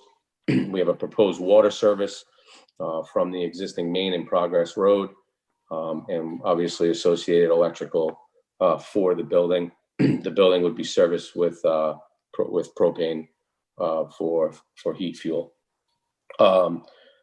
Based on, again, just continuing through the environmental review statement, the property is not located in any natural heritage area, no farmlands on the property. We have no anticipated hazardous materials, hazardous waste that are going to be generated from the use proposed on the development on this property. There's no floodplain issues. The site's located within a zone X, an area of minimal flood hazard, according to the FEMA maps. And this project lies outside of any 100-year floodplain elevation or storm surge based on CRMC guidance and documents that we have. There are no historical, archaeological, architectural or cultural affiliations on the site. We have no issues with water quality or runoff from stormwater or otherwise. The design, although we are at a master plan level of review for major land development project, we have a complete drainage design that's ready to go to Rhode Island DEM at the point in time when we reach preliminary. And we've based that design on all the water quality standards in the DEM regulations. We've based it on everything to do with control of volume and runoff as well. So we're not anticipating any water quality issues associated with the proposed development. As I mentioned, the site improvement includes Rhode Island DEM on-site wastewater treatment application that we will also make a preliminary plan. We had adequate soils to support that system. The testing have already been done.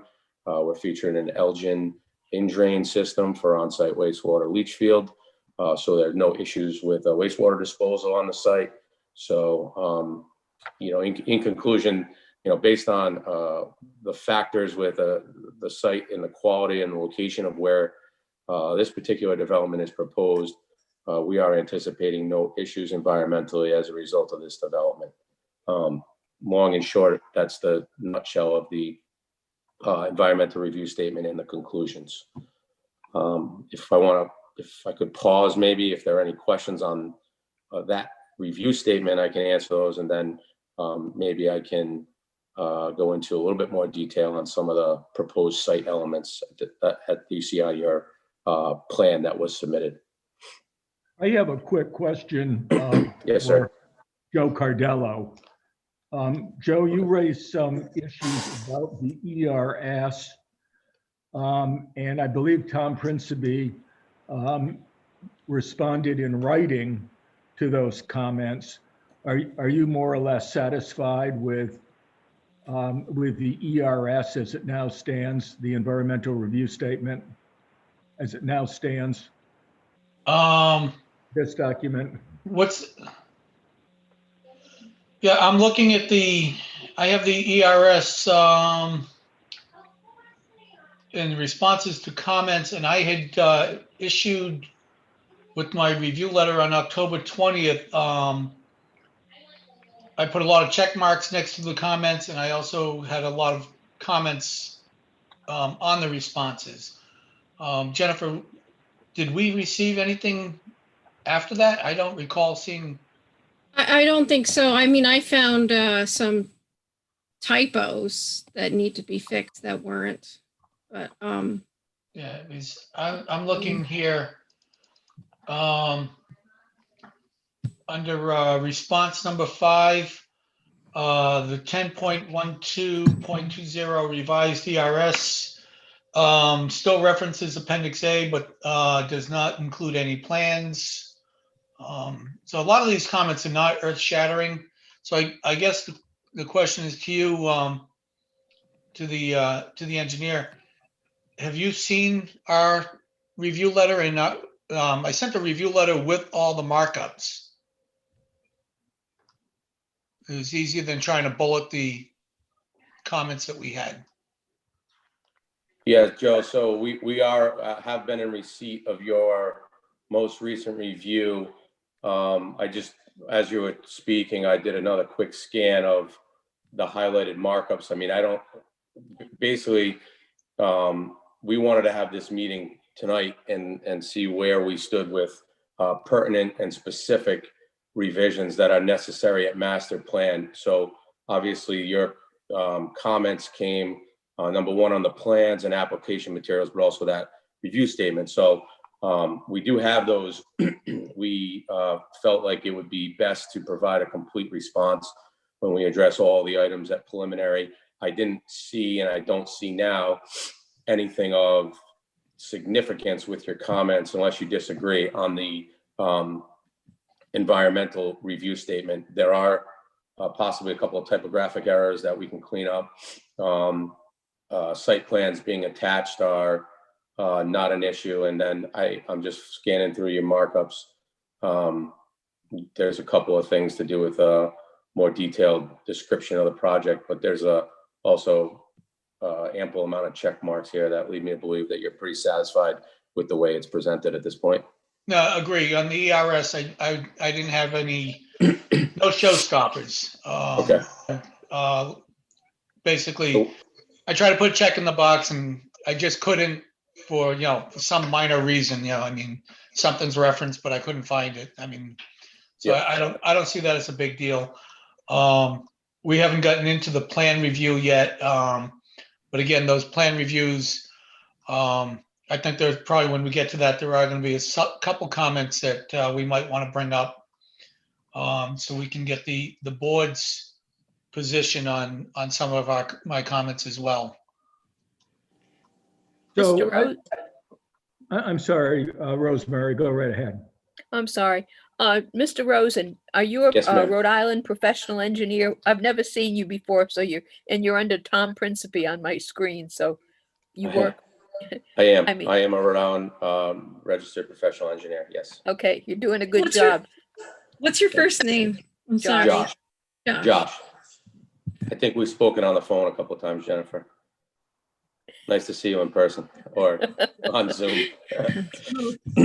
So I was hoping that we could, our process is to approve or accept, actually, the technical term is accept the ERS.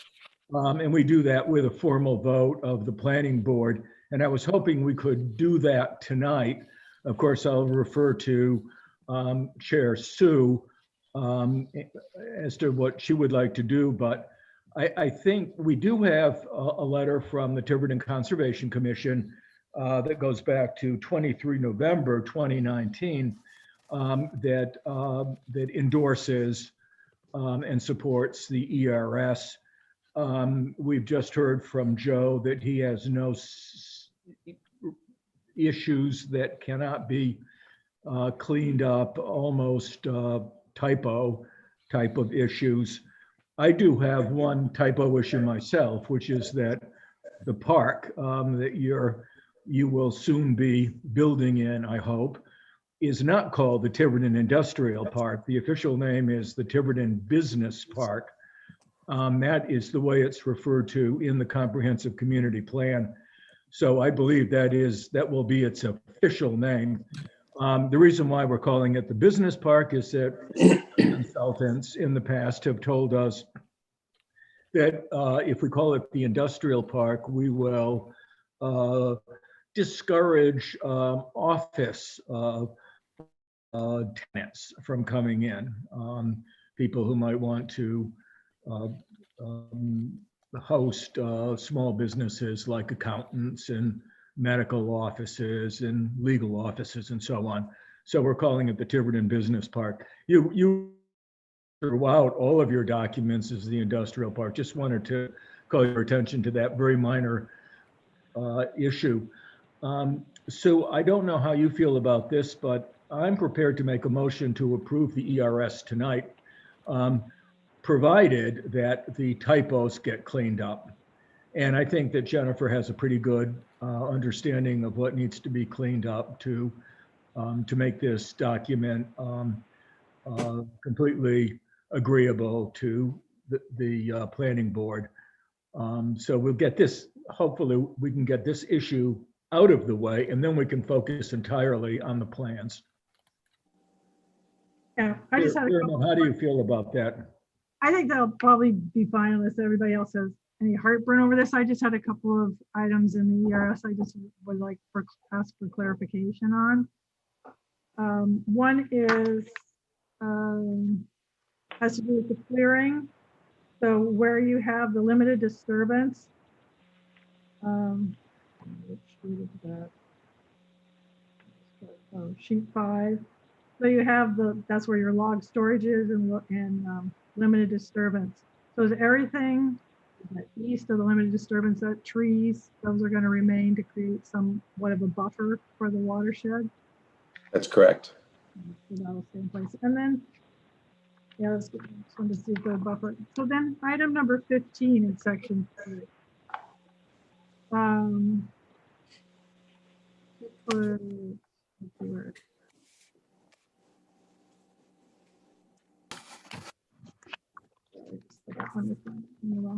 question. I just wondered if you could explain. Oh, it's the number 15, energy supply, natural resources, and sustainable design. Says the proposed developments on the site are consistent with sustainable design for green infrastructure. The building improvements will exceed energy efficient requirements. Just wondering if you could explain what that is, what that means. It sounds good, sounds great, but I don't know what things do you plan to do for green infrastructure and what's exceeding energy efficient requirements? Yeah, so I think a lot of that has been discussed preliminarily with the design team as far as building construction.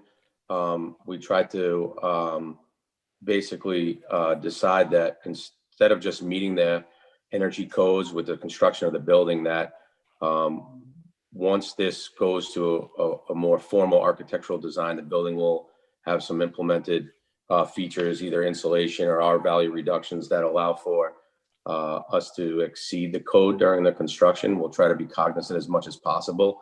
There's not a lot of flexibility or extreme creativity with this type of building design because it's based a lot on the function and the use that it's going to undertake. So we're cognizant of that as it relates to the cost and the sustainability. But like I said, that was something that I think we paid attention to because of the area of concern around the overlay districts, and that at preliminary plan, when we have a more formal idea on the construction elements of the building, that we can share some additional information at that point.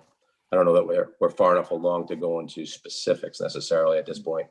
What is there specifics what green infrastructure you're talking about? I'm just thinking because we're talking about environmental it's impertinent.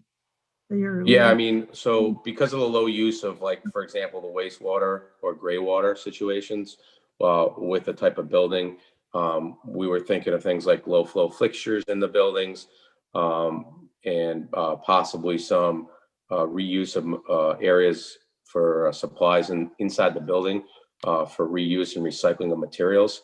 Those are some of the things that we have talked about preliminarily. But again, as far as actual construction elements and how the building itself can be adapted in a way that leans toward more of a green construction, we can circle back with the design team on that and come back at preliminary with some more ideas and some more specific information on that. But we wanted to make the statement that we weren't going to ignore the fact that this is an opportunity to provide some of those aspects within this design. We just wanted to make it clear that they would be thoughtful and considered at the time that it's necessary. That's all. Green infrastructure usually means stormwater, drainage systems, and the green of nature and soil. That's usually what green infrastructure means instead of piping for stormwater. Right. All right. Well, I know one of our new members, Christine, is an architect of sustainable things, so maybe she can point out some of that stuff when we get to it. Educate us. I'm just looking to kind of educate all of us as we go through this. And then the other question I have is the Elgin system. Is that the sand filter system?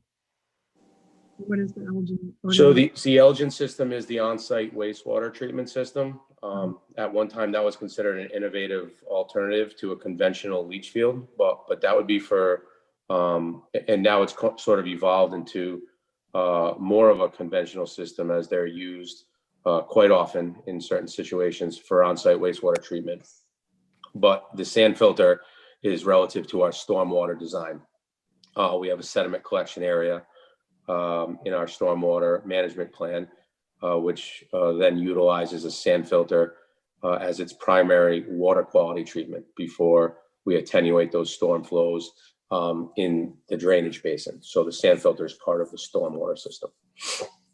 Okay.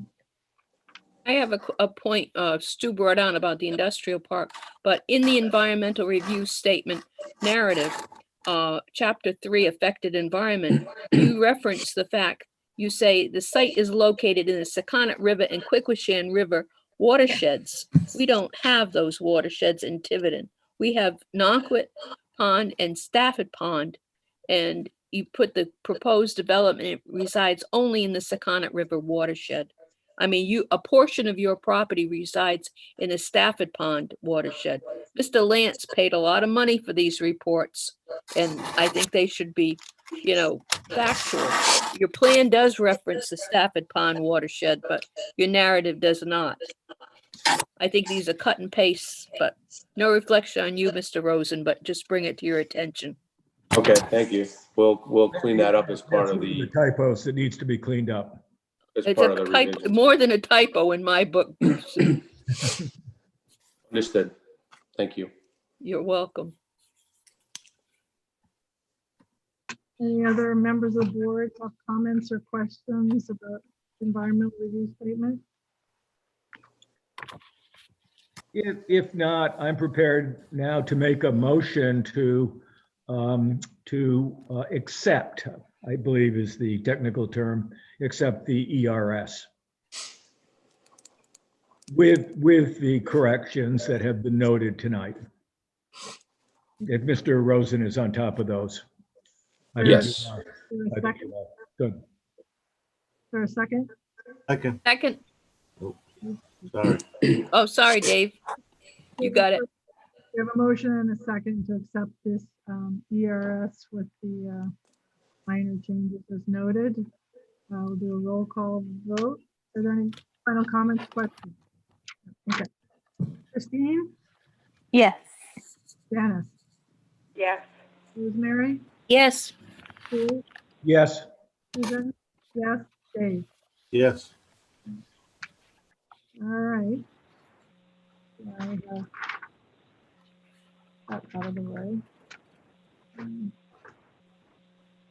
So now we will move on to. Oh.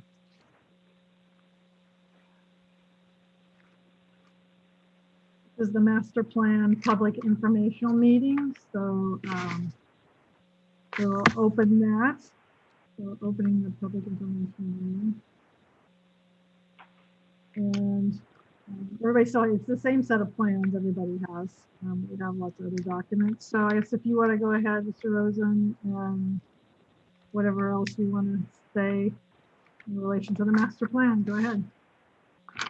That's great. Thanks. One thing, maybe just to backtrack slightly, to provide the history on the design plans. Again, we're at a master plan level of review. And I believe this project went through the course of a couple of initial pre-application meetings, a couple of technical review committee meetings. The plans that are before you were originally dated July 9 of 2019, and they've been revised subsequently 3 times. And so the most current revision we have is August 12th of 2020. And Mr. Cardello has reviewed these plans now twice. So I just wanted to just be clear that there was an initial review. These plans reflect revisions to Mr. Cardello's comments, and we submitted a response to that, and we are in receipt of the most recent comments. Mr. Cardello referenced earlier in the meeting of October 20th. So we understand that there are additional comments, and however, the plan set that we have dated August of 2020 is our most current to date. We believe that there are a handful of comments in this latest review that will be provided. Responses and items will be provided at preliminary plan, which is common practice based on the elements that were requested. There are a couple other revisions and thoughts that Mr. Cardello had that we will certainly take into consideration as well when we come back with the preliminary plan. There were a couple of ideas that he had on some stormwater outfalls and such that we will consider before we make our DEM submission. So we're appreciative of his comments as far as that goes. Generally, we don't have any specific concerns with addressing the comments, the most recent comments, or providing responses certainly as we go forward. So that's just sort of the state of the plans and how they've evolved to date. And again, we do have that last set of review comments in front of us, and we plan to proceed through the revisions based on Steer's comments. With respect to the plans, I gave a little bit of a synopsis of what we've done when I mentioned the environmental report. I'll just, again, for the purposes of summary, we're proposing a new 20,000 square foot building. It's on ground footprint of 200 by 100 with associated parking. We've provided for 13, at least the 13 spaces, parking spaces required for this use at the building size based on employees. We've actually have 16 spaces provided on site. So we're utilizing a full circulation, as I mentioned earlier, around the building with our parking area and traffic flow. One means of access and egress on Progress Road. We have a drive aisle that comes right up to the building, and the vehicles that will access this building have ample turning radius around the building to access the building's exterior, as well as the garage doorways, which are provided at the western side of the building. Again, our septic system has been designed and will be approved or submitted for approval to Rhode Island DEM, as well as our stormwater management system. Stormwater management system is a collection system that drains to the southwestern corner of the property along Progress Road and the unimproved Road F on the design plans. That features a sediment forebay, sand filter for water quality treatment, and proposed detention basin to attenuate the flows. We have an electric service that will be coming from Progress Road. There'll be a new utility pole installed to gain overhead service from the last currently remaining utility pole on Progress Road. We'll have to extend that out. And then we'll have the water service, both for fire suppression and potable water, that will extend from the existing main, also currently located within Progress Road. Our plans are, like I said, pretty far along relative to the design elements and what would normally be required at a minimum for master plan. So we're cognizant that, that the town might have some questions and comments, which we're happy to solicit at this point. And just to note that we're prepared to make our submissions with our formal engineering to DEM, assuming we get a favorable master plan approval from this board, and then we'll get into the comments relative to the detailed design, and that's our plan. We do have an erosion and sediment control plan, which we've used to delineate our limits of disturbance and our proposed erosion controls for site construction. We've also at this point prepared the necessary documentation as far as a soil erosion and sediment control plan, which is the written document that goes to DEM in support of our development project, as well as an operation and maintenance agreement document that outlines the various site maintenance measures post-construction, as well as the maintenance, specific maintenance for the stormwater facilities. So those documents have been prepared, and I believe they've even been submitted already to the planning department, just to show that we have pretty complete package at this point, and to give them an opportunity to take a look at what we have to date. But again, that's usually something that would come at the next phase. But we tried to be proactive so that we could share our design intent going forward with the board and get any comments that would make us efficiently go through this engineering process. So that's sort of all I have on the plans. So obviously, if there's any additional questions, which there may be, of the board, and it's a public informational meeting, so we will be happy to answer any questions from the public as well. Okay, thank you. You're Joe, welcome. would you like to address some of your comments and things that you want to point out? I'm sorry, Susan, were you addressing me or? Yeah, I was just thinking, because a lot of it is stormwater related runoff. So I thought maybe if you want, and you did the markup on your sheets. If you don't have to go through them all in detail, but I think I'd give the board And if the public, if there is any members of the public, a general sense of what your comments are, what you're looking at for them to address. Well, I guess the short answer is address them all, but I spent a little extra time. I usually don't get into too much detail with checking areas and stuff, but I did check some of the areas, and I think they didn't seem to add up to me.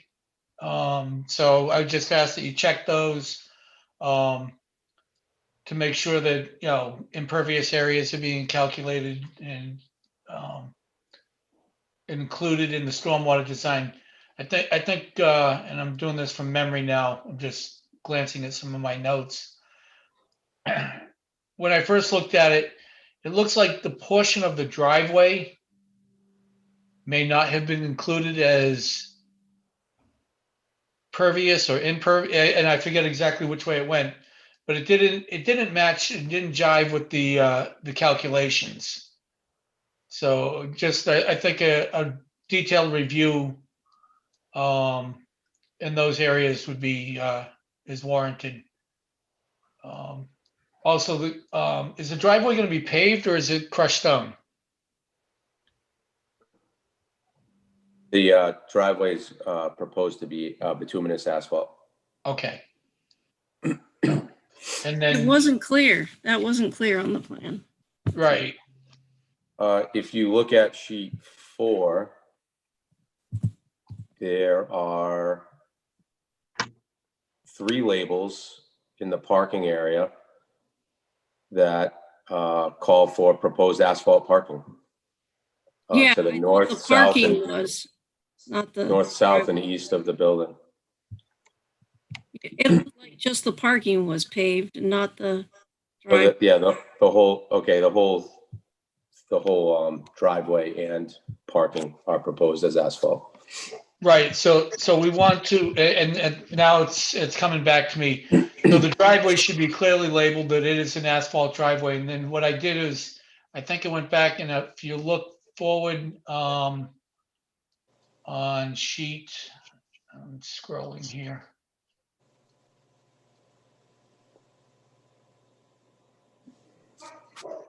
The typical section for the roadway, I thought showed it was crushed stone.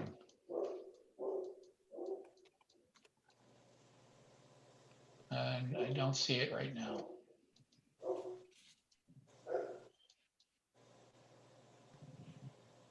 Oh yeah, on sheet 7 of 8.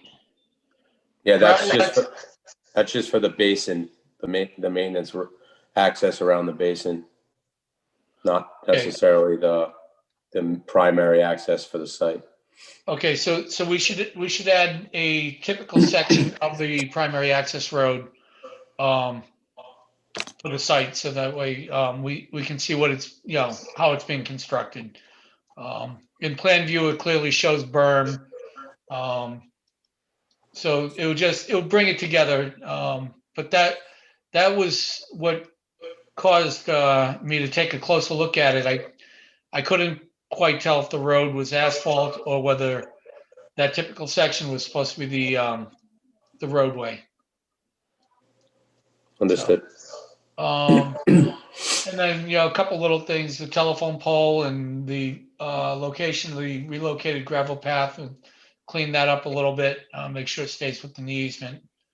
And then I think the board should really weigh in and maybe voice their ideas of the comment of extending the outfall across the future road F. And that's, let me preface, you don't need that for engineering. I think the design of the pond and the outfall of the pond are fine. But the way it would work right now is, should that overflow engage, it's going to push water across what will become a future road. That could create an area subject to storm flowage. When you go to build the road in the future, you could have environmental and DEM problems because you're obstructing a flow path. The thought process there is if you put the culvert in, it's in preparation of a future road. And it's really a forward-thinking process to put the infrastructure in before it becomes a problem. Doesn't the rainwater or the stormwater have to stay on his property? Why are you trying to direct it off his property into another lot? Well, and Josh, correct me if I'm wrong, I believe you meet the regulations, you detain up to the 100-year storm flow, but it's a system like this always has an overflow. And that's what's shown. It's a 18-inch flared end section. That would be the overflow. And again, that's just a relief. Water follows that basic path now. You really want to maintain that basic path in the future. You don't want to prevent putting too much water on somebody's property or not putting enough water on somebody's property are equal problems, if you will, especially if there's a wetland downstream. So the thought there is if that outflow, that 18-inch HDPE flared end section does have a discharge, you don't want it to cause problems for a future project, i.e. the construction of the road.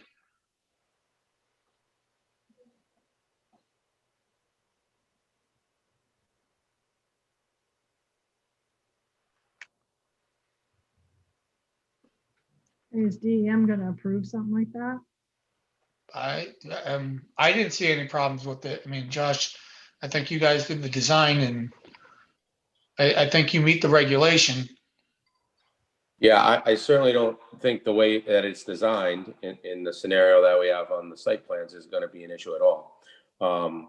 And I don't know that we're not amenable to the comment about extending the flared end. I just want to be cautious that if that's the route that we if the suggestion is made formally from the town, I want to make sure that our client is covered as far as, this would create sort of like a right to drain on a town property.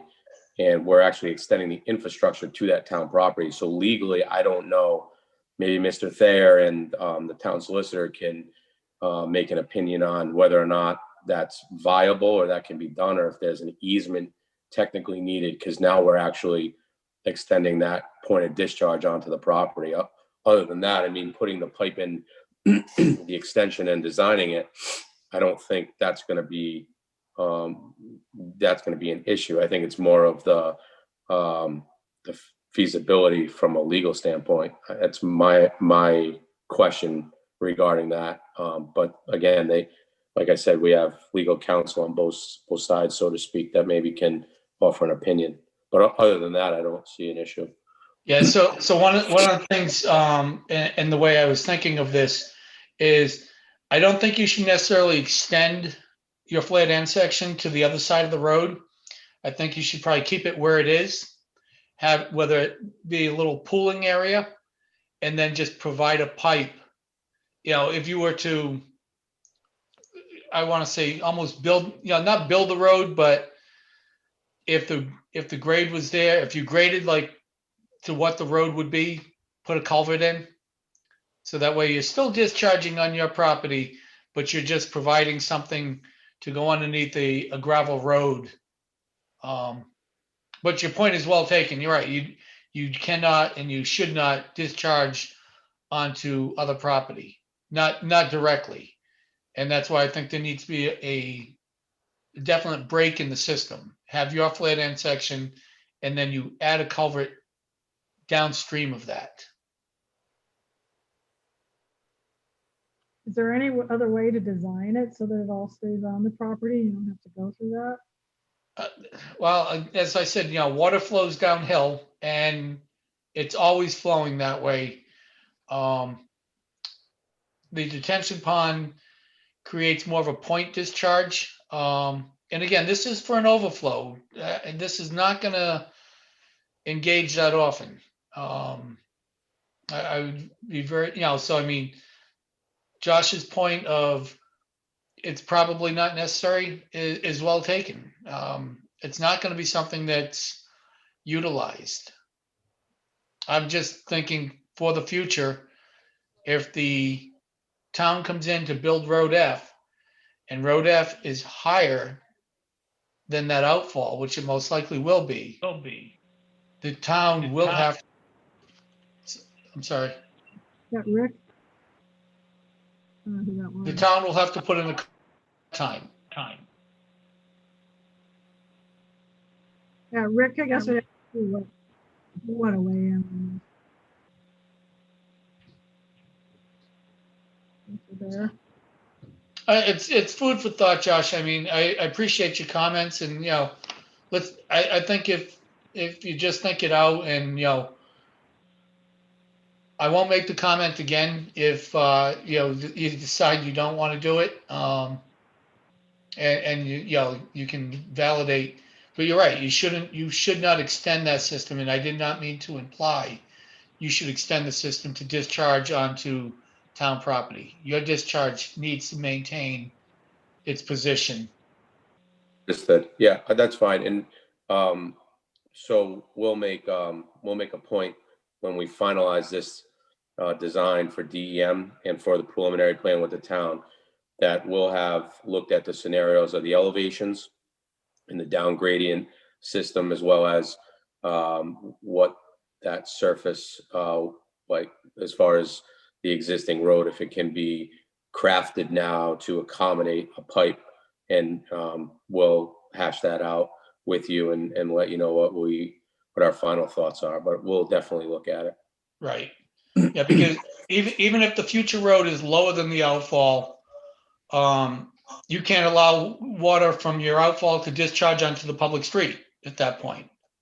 I have a project in another town where a similar situation was done, and it discharged onto another property, and then that property discharged onto a street.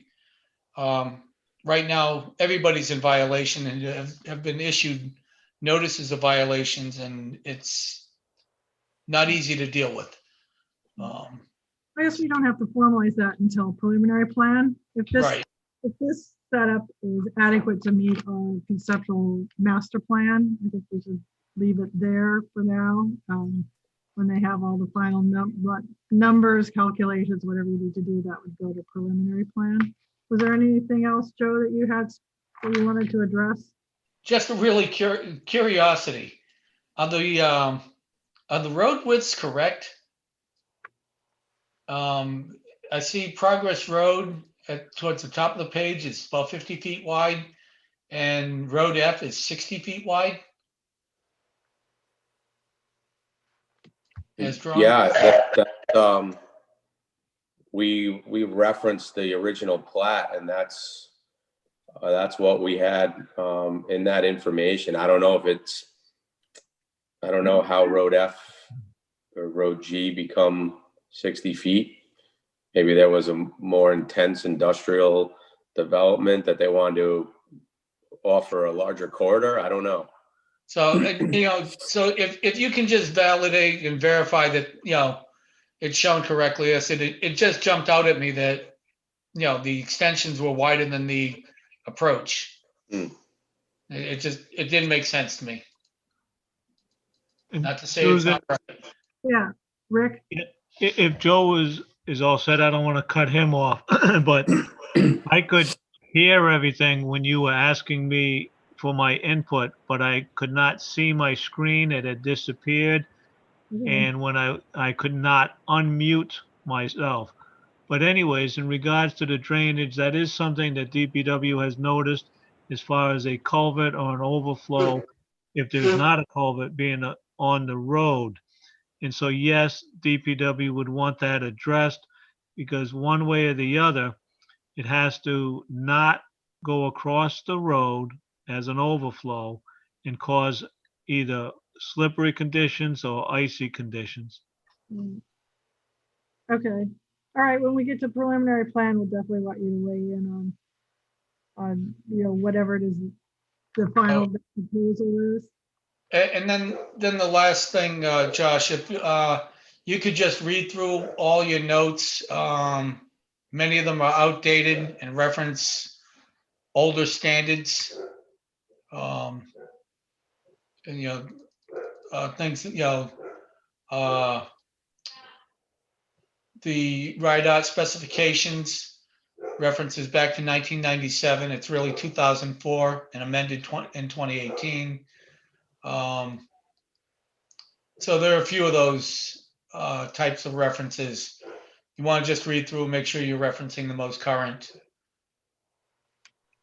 We'll do a quality control on the whole set before we make our next submission to the state agency and before we come back to the planning board. Yeah, the notes are standard and you've been copying. You, me, and everybody else has been copying them for years. Every now and then we got to go up and update them. Understood. I have a question and a request of Joe. Joe, Yeah. when you mock up the plans, some of us are using 11 by 17 plans. It's very difficult to read your blocks. Is it possible to increase the size of the font and your block? I don't want to get the magnifying glass out. I can try, but usually the font, I use Adobe Writer. So if you look at it on your screen using Adobe. I'm not using my screen at the present time. I've got Zoom up. So when I'm referencing it, I'm using the 11 by 17 plan. I'll look to see if I can get the font to increase. Thank you. So. Rick, do you have any other comments you would like to address? I guess, do we have a letter from you or anything about the curb cut yet? I don't remember. I have no other comments, Susan, thank you, but no, there has not been submitted, but I certainly can submit a letter to Jennifer about the, need for a curb cut. Yeah, I just need to have that in the file.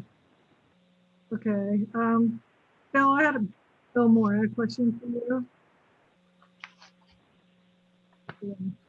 Yeah, go ahead, Susan.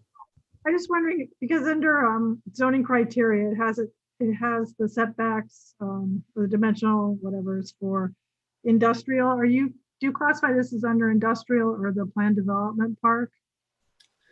Well, that's a good question. I know. Yeah, that's why I'm asking you. Which regulations?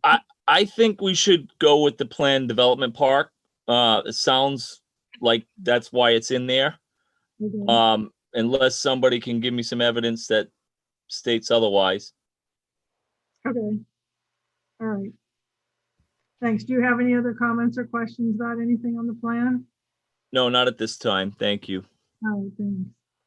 All right, yeah, the reason I asked was under the zoning criteria for the regulations. You listed the industrial setbacks or the regulations, the square footage and frontage and all that.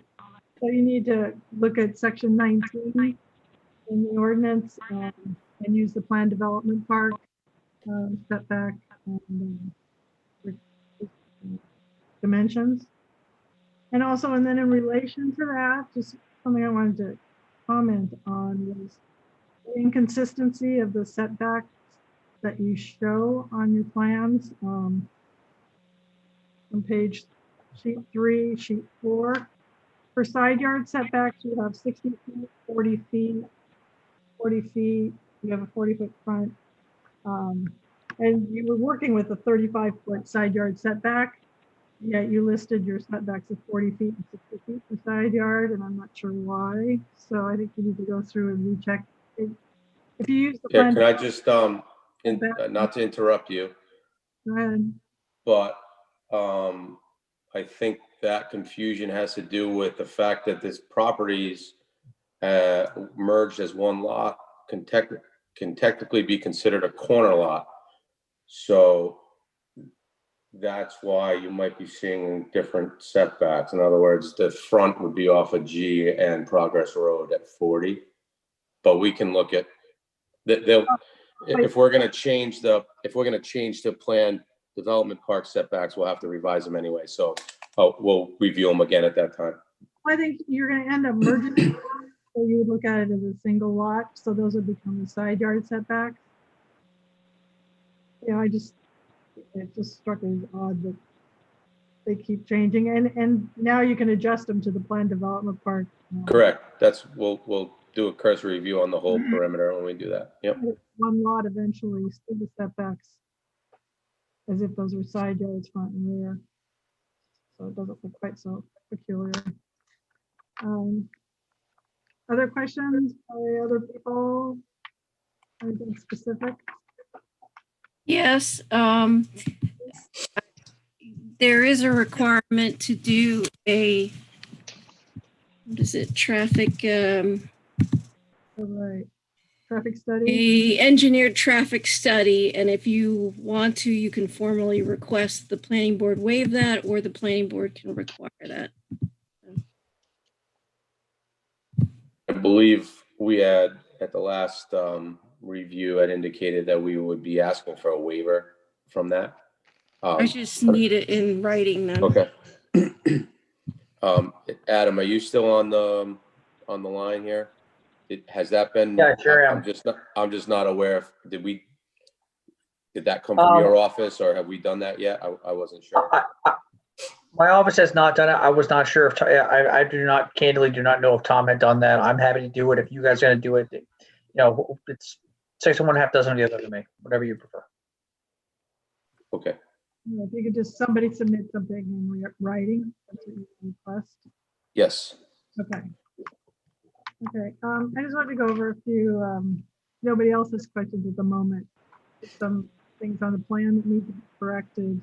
One is number 2 on the, I'll go through the checklist items. You should have the name of the project in the title block. And the development should be Tiverton Industrial Park, if it's going to be bill sales or whatever you want to have this reported as. Title block. And I just want clarification on who owns the property. Mr. Lance, have you completed the purchase and sales, or does the town still own the property? The town still owns the property. Oh, okay, because I know it's been referred to both ways through the course of all the paperwork, so I just wanted for clarification of who owned it.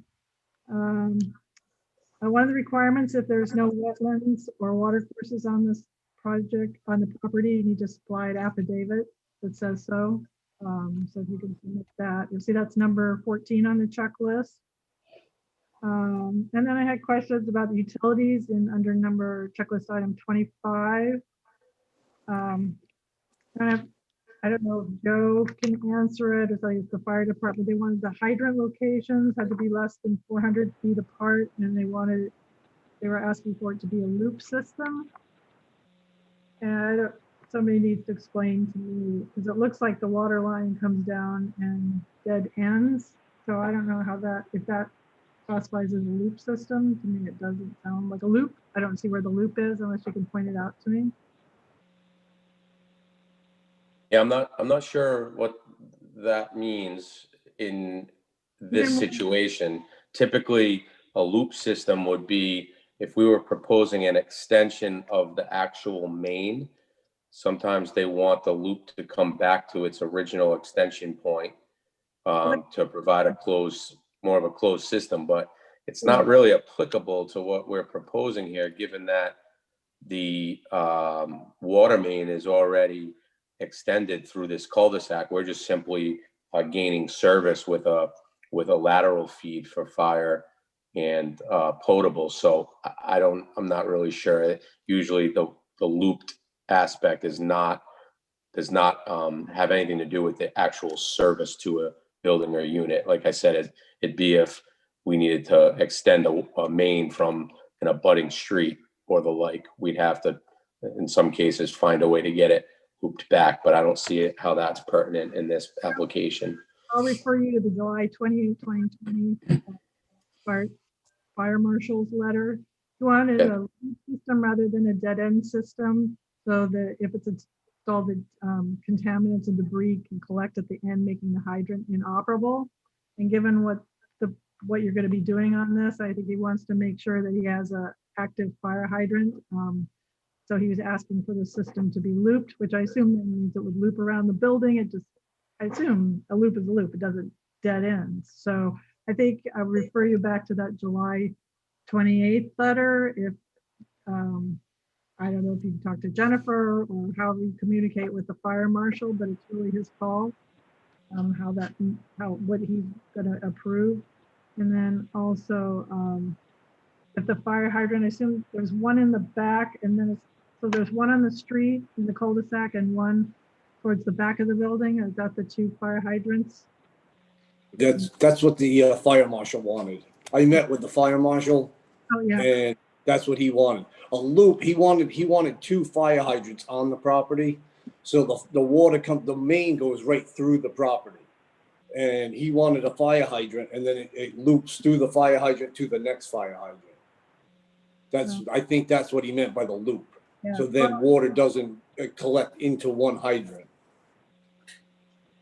All right, when he wrote this letter, well, I know we'll be looking for a letter from him that he is willing to accept this plan. Yep.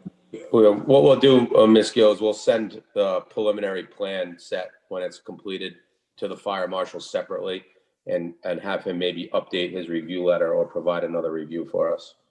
Wouldn't he like the master plan, not the preliminary? I mean, we're on the master plan. I just make sure. So if this set of plans hasn't been forwarded to him, then we can send these plans to him because as the applicant stated, I think he met with him and then we revised the plans accordingly. So maybe he didn't get a chance to review the newest plans and update his letter. That's so we can. I just don't know what relation this letter has to this plan. So before we will make sure. Yeah, it sounds like his letter came out in July, and then obviously we revised these plans in August. So we'll see the rest of that process through. Okay, thank you. Let's see. And then, yeah, I just wanted, when you're talking to him, I just wanted to make sure he signs off on the location of the propane tanks. And then when we get to preliminary plan, we're gonna look for a little more detail on, if they're sitting on a foundation and bollards and all that, but I'll make sure he does that. And then I wanted to know, tell me, so where is the OWTS, the septic on this plan? I've never done, trying to find it. Is that thing in the front, the box in the front? Yep, it's just to the north of the access driveway, at the westerly side of the end of the property. So yeah, right up in front. Okay. All right, I just want to make sure that was it. And then how many utility poles do you anticipate having to? Because I think at the power plant has the last power pole. So how many? We're anticipating 2 utility poles within the right of way to get us to a point where we can come into the site and service the building. So 2 additional poles is what we're thinking at this point. And then Rick, maybe you can help me. I don't know if it goes to police, fire, or you. I just keep looking at this as because it's a dead end and there's no street light down there. I mean, that makes it a very dark street. I don't know if somebody might be looking for maybe one street light at that end, at that last utility pole. DPW can review it and send a memo to the police and fire departments if you would like. If that's the process, I just look at that as a really dark road to be driving down because it gets dark at 4:30 in the winter. And if trucks are going to be driving down there, I don't know if that's a safety issue, because I don't know if you're planning on having any lights at the entrance, to your driveway. I'm just looking at that might be very difficult to manage. But yeah, if you can take a look at that, consider that, or advise us, or it's just going to be some lighting on the property where the driveway is, or if you recommend a street light. Yes, we'll review it And then if one is proposed, it would have to be approved, to my understanding, by the town council. Oh, right. Okay. To interject, you have a defeasible easement there if and when Road G is constructed in the future. Don't forget. So is that a document done somewhere along the line? The defeasible easement, Yeah, how do we do that? well, when you extend, it normally goes, straightens out and the developer gets that yeah. portion of the land. We haven't done one in a long time. But where, I mean, I don't know if Travis or Adam know, where does that work into this plan approval? In the future. Oh, it doesn't. It should just, Oh, all right. Okay. The last thing I just was going to comment on was, we're not going to discuss the landscape plan in detail. That'll be part of the preliminary plan. I appreciate you submitting it. My question was though, is I think you need to show on this master plan the outline of where the plantings are going to be along the road, because I want to see how that fits in with your stormwater section on the south side. I don't know if that impacts it, if that helps it or hinders it, but it should be shown at least the however many feet in it is. And yeah, because so you showed the outline in the parking area, and it should be shown. And I don't know if that impacts the utilities that are underground right there. If you're gonna have to work around those, whether it's water lines or electric lines. I don't know if that impacts what you plant. Just want to make sure that's taken into consideration.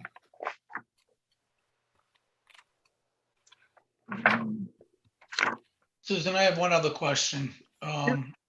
It's, you had brought up the septic system of the OWTS and its location and stuff. One of the things I'm looking at, and Josh, just so that you know, I'm asking this because I'm working on another project and this situation's come up. Your OWTS is about 57 feet from the edge, from the top edge of the detention areas. Is the DEM regulation 100 feet or is it 50 feet? 50 feet. Okay, and that's in the current regulations? Yes. Is the 1993 regulations clearly state 100? The new regulations allow for 50 feet. Okay. Yep. Thank you.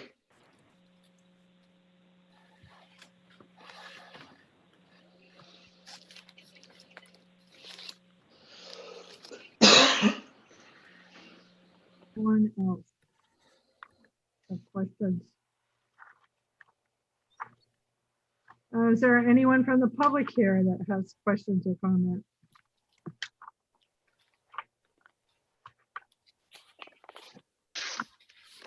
Look at all the other papers. Please raise your hand if you do. I don't see anyone raising their hand. Okay, thank you. Look at this. Oh, this one also has the time clock. Okay, I mean, do you have enough to work with here to get the revisions back to us?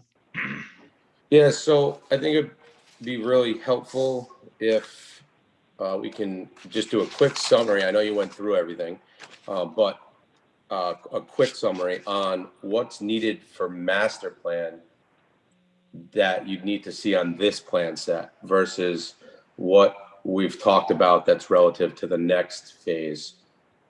Because I know there's a crossover with some of these items, and not to any fault of anybody. I'm just saying, I think we're clear that some of these are preliminary items. So can we just do a quick synopsis of the master plan? But I took some notes, so I think I understand.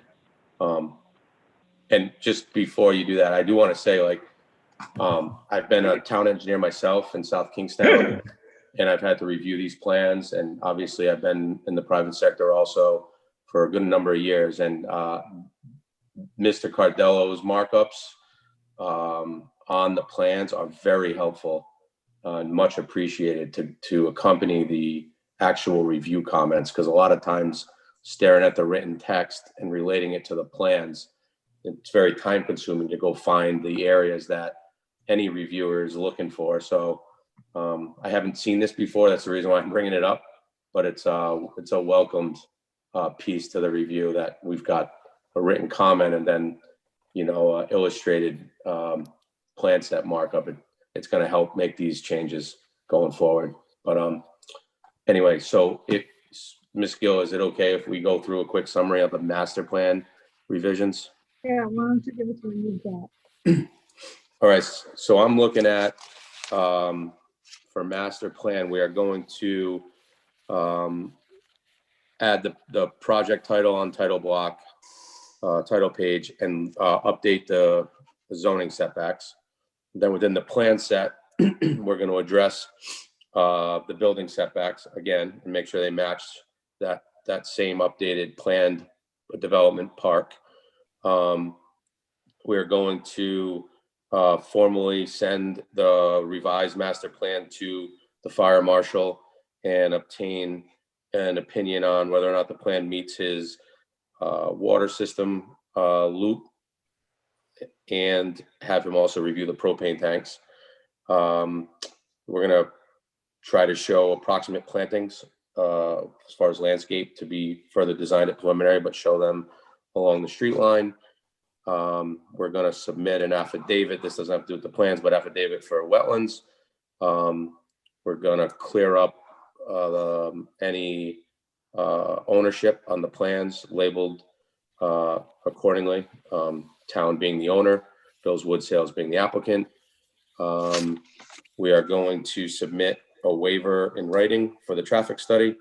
That would be relative to, I guess, something you'd vote on at master plan with the master plan approval. And I think we could, I don't know that this is necessary master plan, but Joe brought it up, and we could add our cross section of the roadway and clarify the fact that the proposal for the infrastructure of the driveway and road are paved, and put a cross section accordingly. That's what I have for the plan, that master plan. Is that? I'm also going to verify for master plan. I will verify the widths of the right of ways, as Mr. Cardello suggested. Everything else seemed to be preliminary related, preliminary plan or final design. Lot coverage, if you can recalculate. Yep. Okay. And if you could just update the notes, it's going to have to be done probably on this project as well as many others, just some of the dates. I said. Okay. The 97 regs when it should be 2008. Okay, we'll take care of that. Josh, when yes. you contact the fire marshal, please CC me in on all that correspondence. Absolutely. Know what has gone. We have a letter from the water department yet saying they can provide water service. That's a good question. I'm not 100% sure. I can look into that unless Bill or Adam are able to answer that now. I'm not familiar with the initial stages and whether or not that's been obtained. Candidly, I do not recall that we have received anything to that effect. But it's possible. This has been going on for a little while. So I just don't recall we've received something like that. Rick, is that Stonebridge or North Tiverton? Yes. Actually, I don't remember if that's North Tiverton or Stonebridge, but I think it is North Tiverton. It is my understanding it is North Tiverton. It is North Tiverton. I checked into that. It is. It is, yeah. That they can supply water service. Yeah. So we can get some kind of curb cut letter from Rick.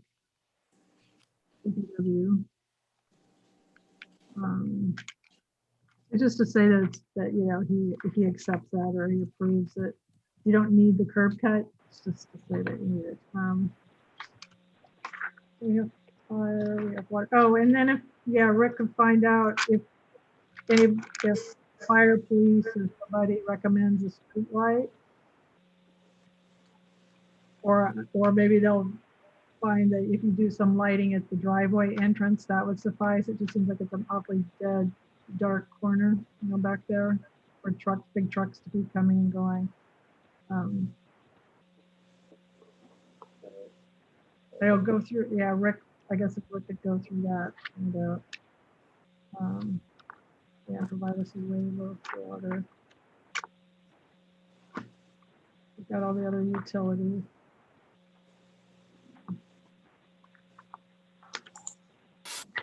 So you'll get the OWTS at preliminary plan. That's correct. As well as the stormwater permits. Yeah, and the stormwater with all the final calculations. Mhm. Anybody else think of anything else? No. All right. Well, Jennifer, if anything else, or Rick or Bill or anybody else thinks of anything else that might come up, direct your comments to Jennifer so she can let them know. So 3 weeks is pretty short time. I don't feel more comfortable going to the January meeting. We'll have it done for 3 weeks. You want to have it done for 3 weeks? Absolutely. Yep. Okay. Because it's not 3 weeks, it's like in a week. No, we have to have it to us in a week. A week, we'll do it. No problem. Yeah? Oh, yeah. All right. You missed the deadline. We'll just continue the meeting. Correct. Right. We'll make it a point a week from today. Yep. Okay. All right. So do I have a motion to continue the public informational meeting to December 1st? Madam Chair, Yep. we have a time clock issue here. Right. All right. I said that earlier, didn't I? There we go. Yeah, before we continue it. Yeah, so your time clock is November 21st, so you need to request a time clock extension. I can do that. That's fine. Sorry. How about the end of the year, Mr. Thayer? That's fine with me. Does that sound all right, Madam Chair? That only allows for one meeting. Okay. Want to go to the end of January, just in case it takes 2 meetings. I mean, hopefully we can get it done the next time, but if there's any glitches, then we'll just have to extend it again. January 31st? Yeah, is that all right? Yeah, that's fine. So I'll second that.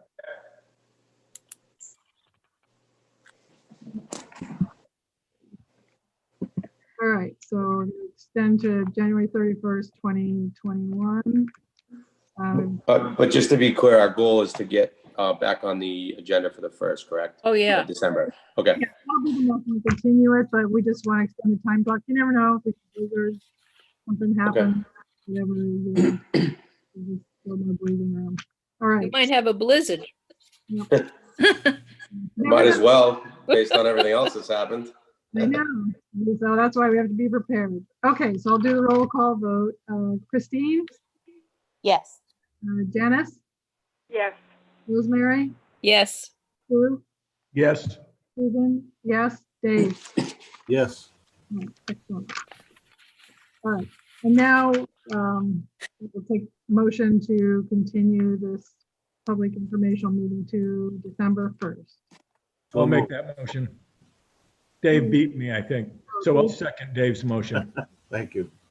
Okay. All right. Roll call. Christine? Yes. Janice? Yes. Rosemary? Yes. Sue? Yes. Susan? Yes. Dave? Yes. Great.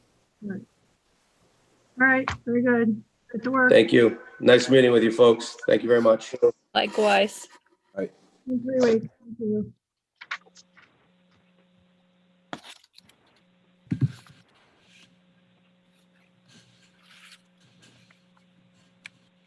Okay. Are we still awake? Early. Okay. Barely. 5, Highland Ridge. This is amendment of final plan, Budway extension, plat 310, lot 112, east side Highland Road, north side Budway, north side Old Bulger Marsh Road, R40 zoning district, review and possible vote, continued from October 6, 2020. Jennifer. So Beth Noonan, the applicant's attorney, requested that we continue this application until either January 5th or 12th, whichever one you are going to meet at. I would like to suggest the 12th because I don't think after the vacation week and New Year's Eve weekend that people are going to be geared up for a big meeting. So I would recommend the following week, January 12th, gives everybody a chance to catch the bus. And since we might have a lot of stuff on our agenda, you know, give it a little more time. Anybody else? Agree with that? Okay. No one says anything. Well, nobody wants to talk. So, all right. Oh, and also I wanted to acknowledge that we received 2 emails with photographs, one from Lori Wood and one from Rebecca and Zachary Hudson. So they'll be placed in the file, and if all the members receive that, we should have a copy. All the members should have copies of that, and when we finally ever hear this application. And the other thing is, this was on the last zoning board agenda, and it's continued to the December meeting. Actually, it's not for this, but just aware. So I have a question on this one, and maybe I'm wrong. Wasn't this a court case, and they were supposed to decide who owned the property before it even came back to us? It's not the same case. At one time, there was a question if there was a access via another lot, and they were supposed to go for a declaratory judgment, but that never happened. I don't know if that's what you were referring to. But that's Yes. That's the only thing I'm aware of, but no, that never happened as far as I know. Okay. Thank you. So this one, this isn't a formal public hearing or anything. This is just keep it on the record. So this will go to January 12th, 2021. You can let her know. So I guess they're waiting till they go before the zoning board before they come to us. Right? Okay. Okay. All done with that. All right. Number 6. Are you supposed to get a motion, or did you? What do we need a motion for? To continue it Continue it. to the 12th? It's not. It's not a formal anything. It is It's not not an an e-hearing. It's not an application, and it's not a public hearing on an application. It is an application for amended final plan, and they paid for it. But we're just continuing this item. But there's no hearing. I agree. Right. So we're just continuing the item, but I don't think we have to make a motion. Well, we don't have anything on there we do have vote, review and possible vote. I don't know. Travis, do you want us to vote? I mean, it's always err on the side of caution. There's no time clock on this one, correct? No, there's no time clock. It's really a placeholder. I agree with Travis. Let's err on the side of caution, and I'll make a motion to continue. Okay. Second? Yep. Who's it, Dave? Yes. Okay. The motion and second to continue this to January 12th, 2021. Christine? Yes. Janice? Yes. Rosemary? Yes. Sue? No.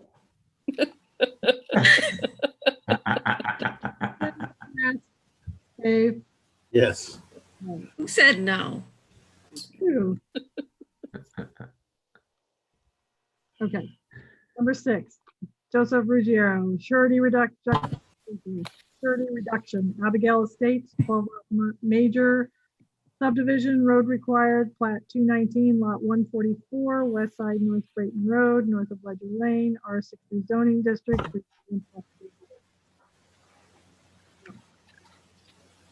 Anyone here, Jennifer, for this It application? looks like there's a Mike who raised his hand. I don't know Yeah, who this person is. yeah. Hi, Madam Chairman, members of the board. My name is Michael Levinson. I'm the attorney representing Mr. Ruggiero and Abigail Estates tonight for this matter. I know you've been communicating with my partner, Eric Brainsky. He had a conflict with in another town tonight. So he's in Burrillville and I'm in Tiverton to cover this one tonight. So what you have before you tonight is a pretty straightforward request for reduction of surety. As you guys, I think you guys have the steer engineering report that's been prepared. You can see what was still outstanding. Abigail Estates, just to make sure you guys know where this is. This is the one off of Brayton Road between Ledger Lane and South Christopher Avenue, I believe. There's been some work done out there. There's obviously some additional work that needs to get done. The DPW has weighed in. Mr. Rogers provided a letter that he would recommend, or he's recommending a surety reduction for the steer engineering ongoing inspection cost plus $180,000. If I'm correct, I believe the town's holding $560,000 right now. Is that correct?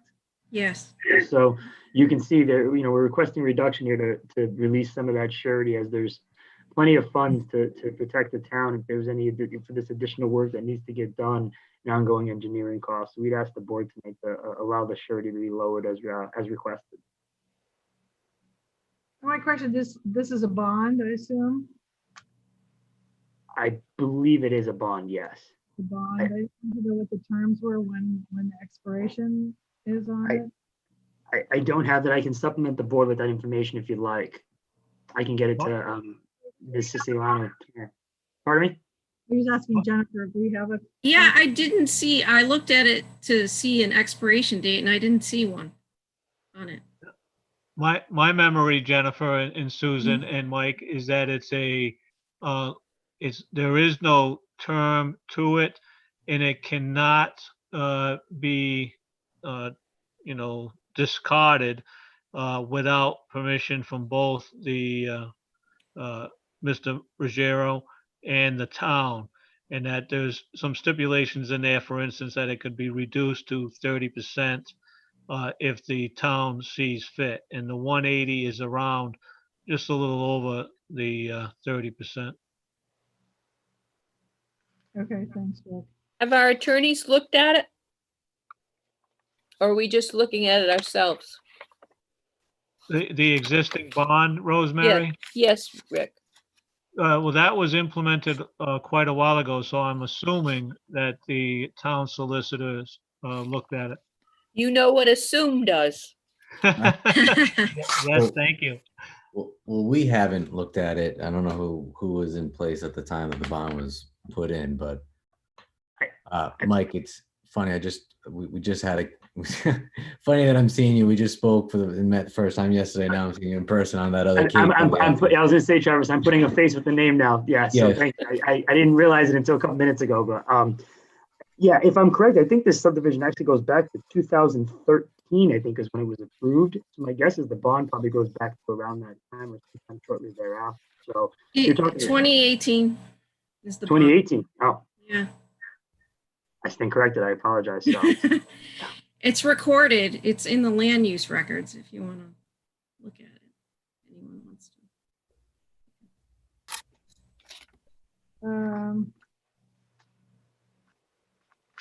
I know we have Rick's letter, we have their estimate, and then we have Steer's report, but we don't have a comment on the surety reduction from Steer. One of the questions I had was, where does the sidewalk, does the sidewalk run the entire length of the road? I was looking, couldn't tell for sure. Rick, do you know, is the sidewalk the entire length of the road? My memory is that it may run the entire length of the road, but it's only on one side. And I don't remember now whether it goes from North Brayton to the bend where Lynn Road then travels to the north, or all the way around. Is there any of it, part of it constructed now? No, not unless it was done in the last couple of weeks. Yeah, I don't believe it's been done right now. And Rick, if I'm correct, in your letter, you quoted what, approximately $10,000 for the sidewalk is what you're estimating? Yes, and all I did on that, Mike, was I agreed with the estimate from Ken Foley. Yeah, I don't know if you guys have been provided that information. There was some quotes that my client had gotten that to sort of address some of the issues that were set forth in the Steer engineering report, and that was the quote for the sidewalks. Has that been provided to the board? I didn't see them. I don't think so. I mean, Joe Mack.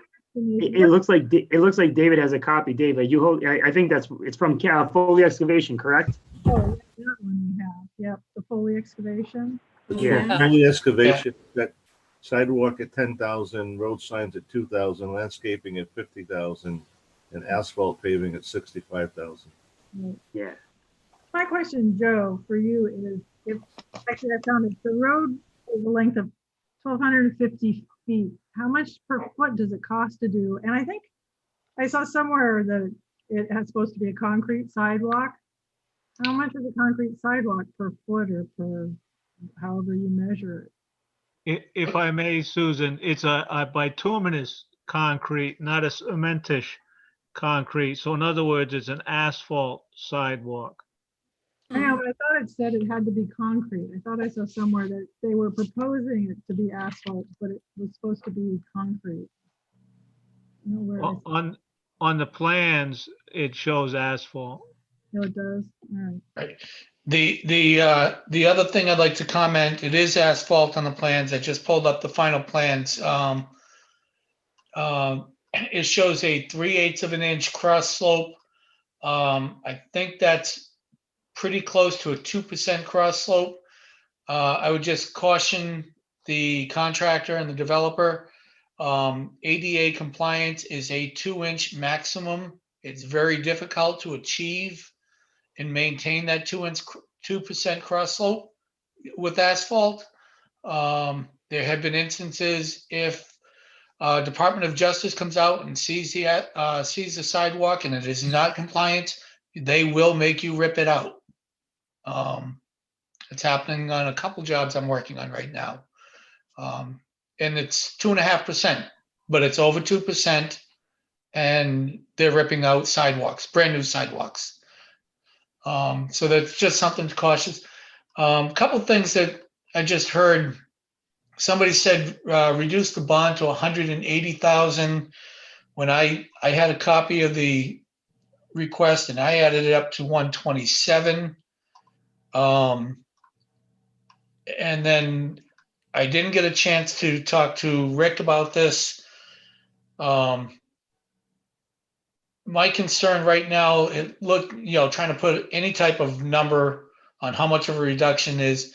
Rick, when we went out there and did the inspection, there were a lot of things not done, and then there was also some deficiencies that were all noted in our construction observation report. I'm of the opinion, if you think it's going to cost $10 to fix, you better hold 25. Because if you hold back exactly what it's going to cost, things tend not to get fixed and they tend to get missed. So it's always been my practice to hold back more than it's worth. It just gives the contractor or the developer that much more incentive to do it, to get the work done.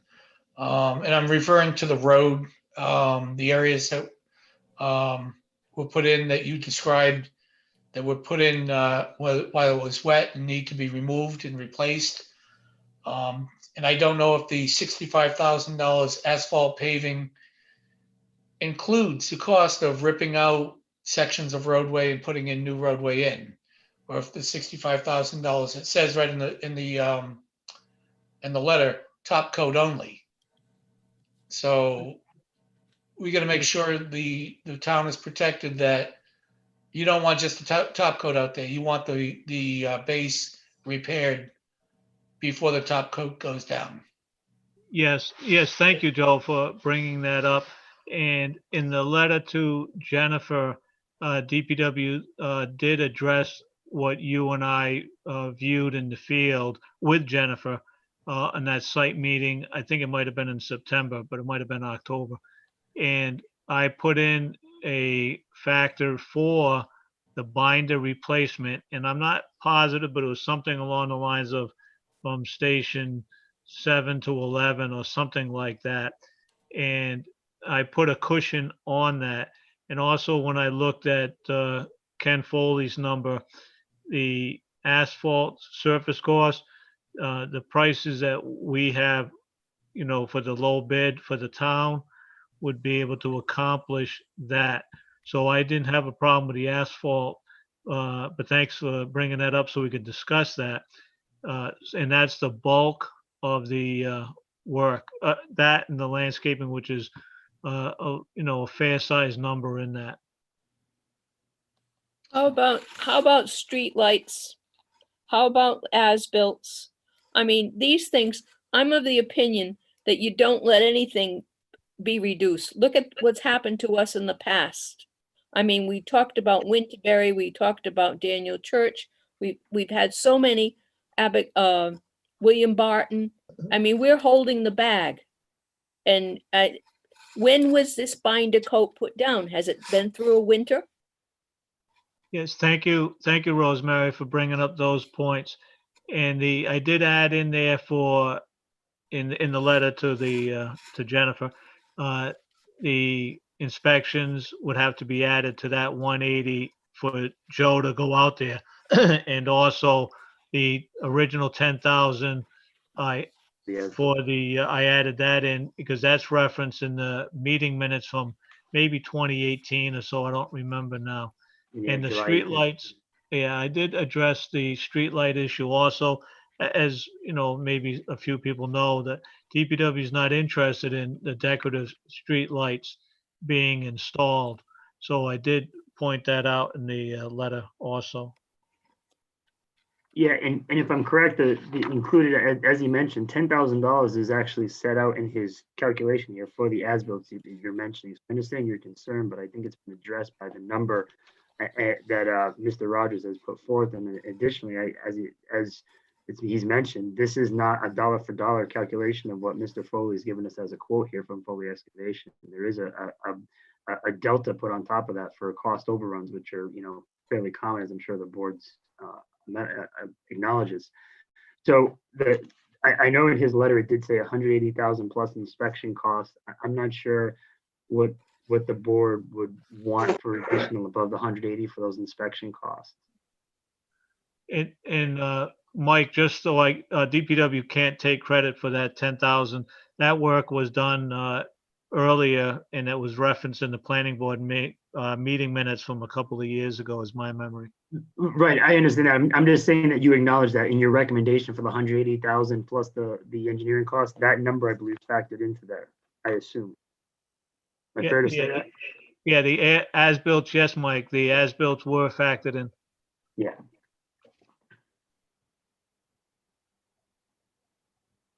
Well, Susan, I'd be willing to reduce it by half, but no more than that.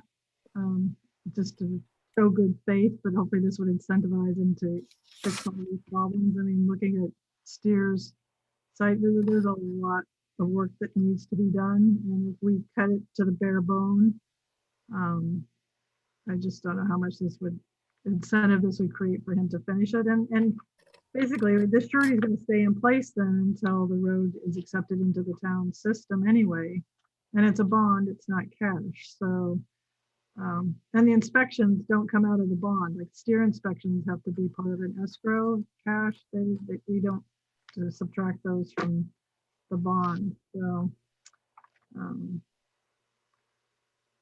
I don't know if anybody else has strong feelings. Other way, the numbers seem to range from 127 to 180,000, but I wouldn't go less than half, which puts it at 280. what are we holding now? 560. 550? 560. Make it half of that amount. I prefer to hold the entire amount, because then they'll put their feet to the fire.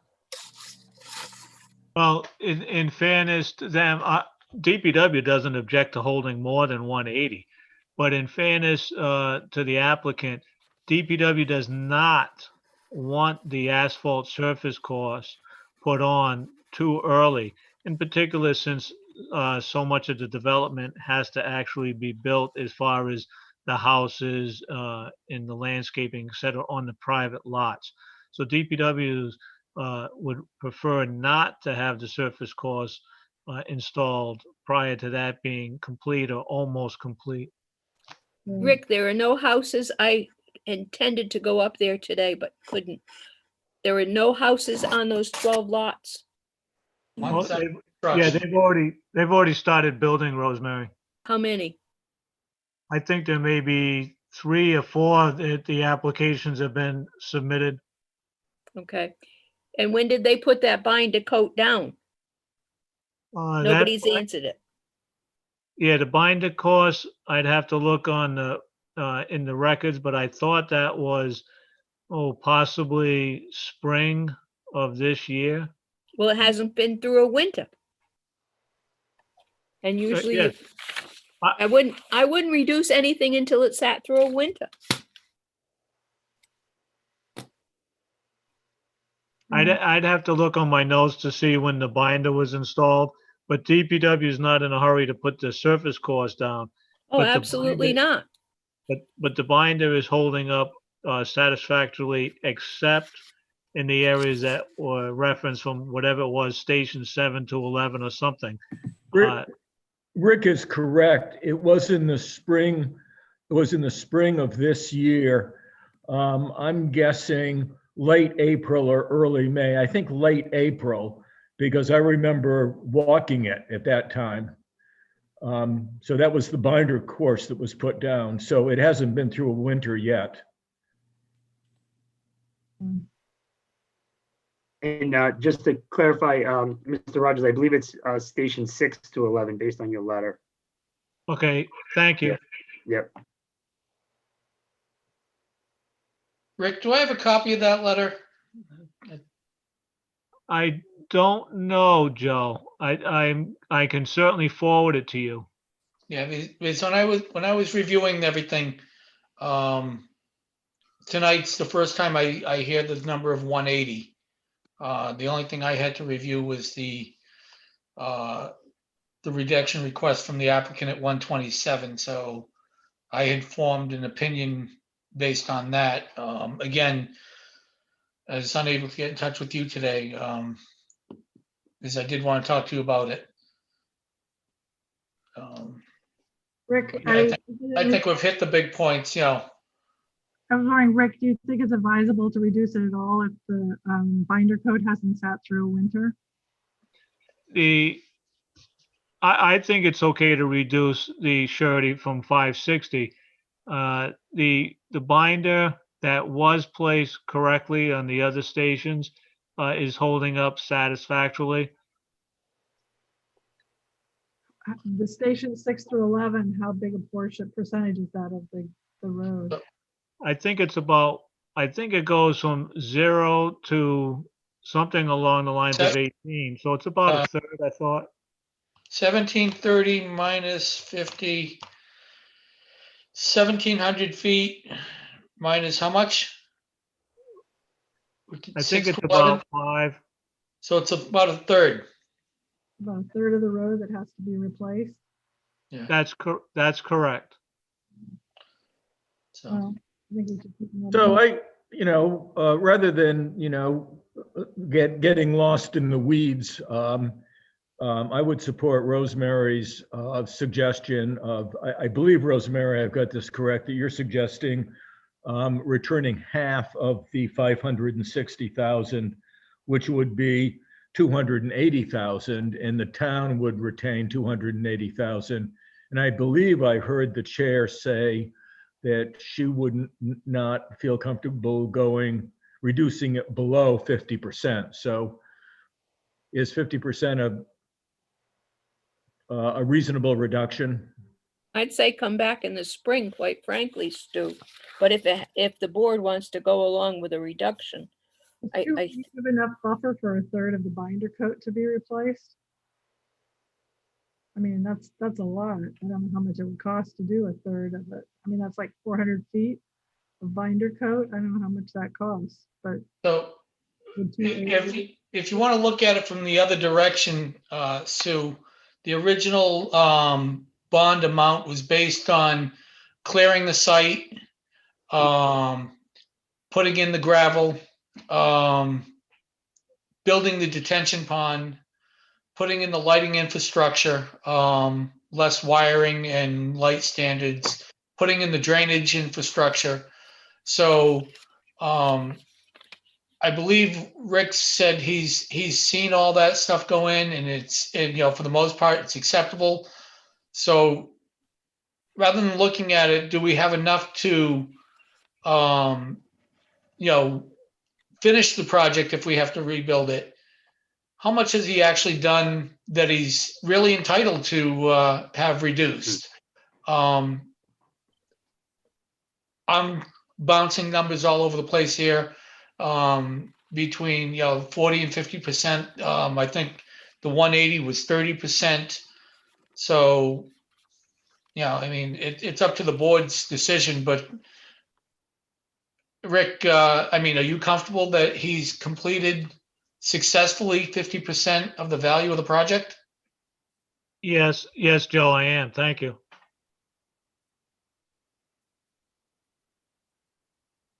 Anybody else, other members on the board have an opinion that they want to weigh in on? I'd like to make a motion to reduce the bond by $280,000. And that would retain $280,000 for the town of Tiverton. Correct. So a 50% reduction. Correct. Dave, how about having our legal look at the bond too? I would second that motion and agree with Rosemary that the bond should be looked at. I didn't know, that's Dave. Dave's got a motion on the floor. Yes. We'll include that in the motion. So let's rephrase the motion then. Yeah. It would be a reduction to $280,000 and have the solicitor look at the bond. Second. All right, so the motion is second. Any other discussion? Okay, roll call. Christine? Yes. Yes. Rosemary? Yes. Sue? Yes. Susan? Yes. Dave? Yes. Right, thank you. Okay. Thank you very much. Mr. Levison, before you leave, do you know if the developer plans on doing any repairs or any additional work before they shut down for the winter? I'm just asking if there is work, and Steer should be notified, and we request at least a 48-hour notice, more if possible. I honestly, I can't represent right now, Mr. Cardello, if he intends to do work this year or not before he shuts down for the winter, but I can get an answer to that and I can supplement the board with that information. We'll make sure we abide by what you guys need for Steer, heads up. Yeah.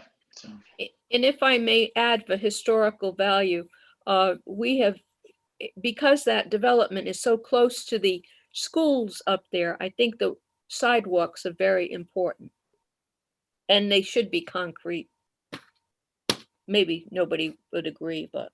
No, absolutely correct. And that's consistent with our comprehensive community plan that calls for what the state calls a complete streets policy, which means streets should be designed not just for motor vehicles, but for pedestrians and for bicycles. And we have been insisting on that all along, that we not only have sidewalks, but that they be high quality concrete and not asphalt. So I think the whole thing should have been done, but with sidewalks. But that's part of the final plan that was approved. So we can't revisit that issue now. Sorry, Okay. Susan. No, yeah, that's what I'm saying. There's nothing we can do about it. It's recorded as what it's recorded as, so. Okay, all right. All right. Thank you. Have a good night, guys. You too. Okay, let's try to zoom through this other stuff. Number 7 is the administrative officer report. October AO report? I think that's still pending, isn't it? Yeah, I don't have it. It should be done probably by Thursday. And I will send it out to you and I'll put it on the agenda next time. So Okay. All right. October 6th, 2020 meeting minutes.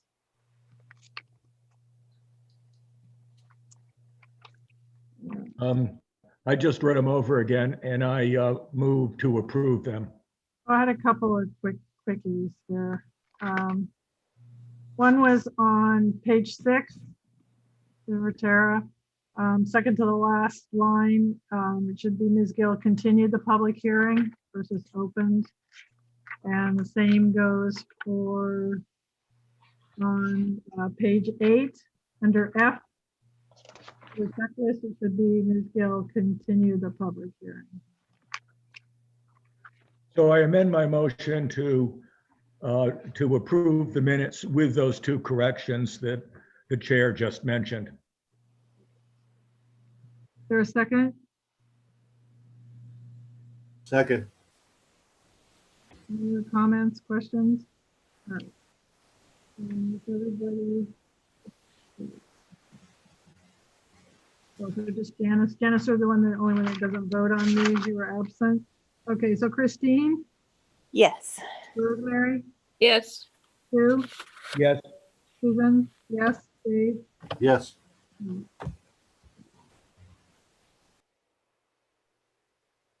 All right, so October 8 minutes. Oh, that was the joint town council meeting. Yeah, I have a couple questions here.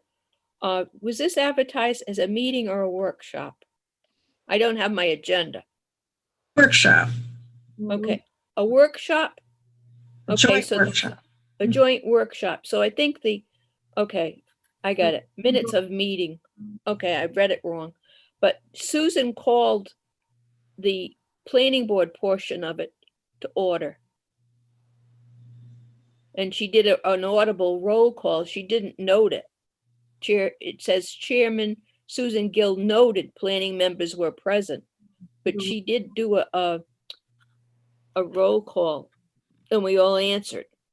Right, So, that we didn't have a quorum. right. Okay.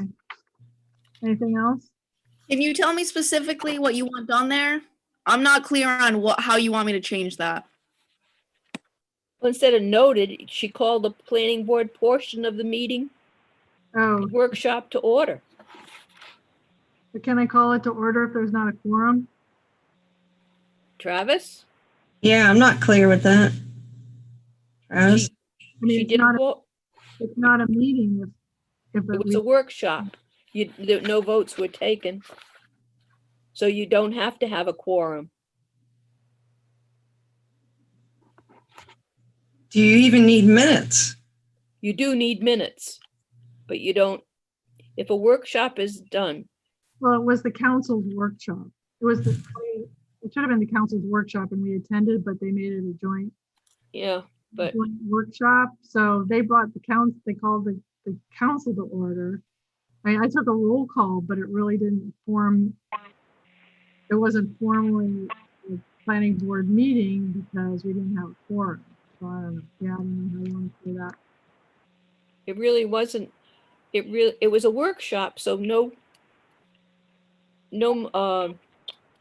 quorum is necessary. You could leave the absent a quorum out of there. Correct. There's no quorum necessary in a workshop. Right. They have the joint workshops between the town council when they're working on a budget, and they have the school Just committee. omit town absent a council. quorum out of there, and she Right. They and don't have to Susan have- called the planning board portion of the meeting to order. Right. There's no. And quorum. called an audible and took an audible roll call. Members present were, and then members absent.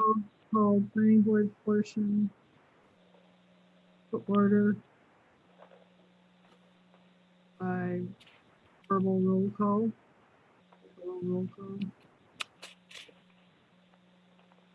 Called call the planning board portion of the meeting to order and took an audible roll call. Present were blah, blah, blah. And then planning board members absent were, and just put it that way.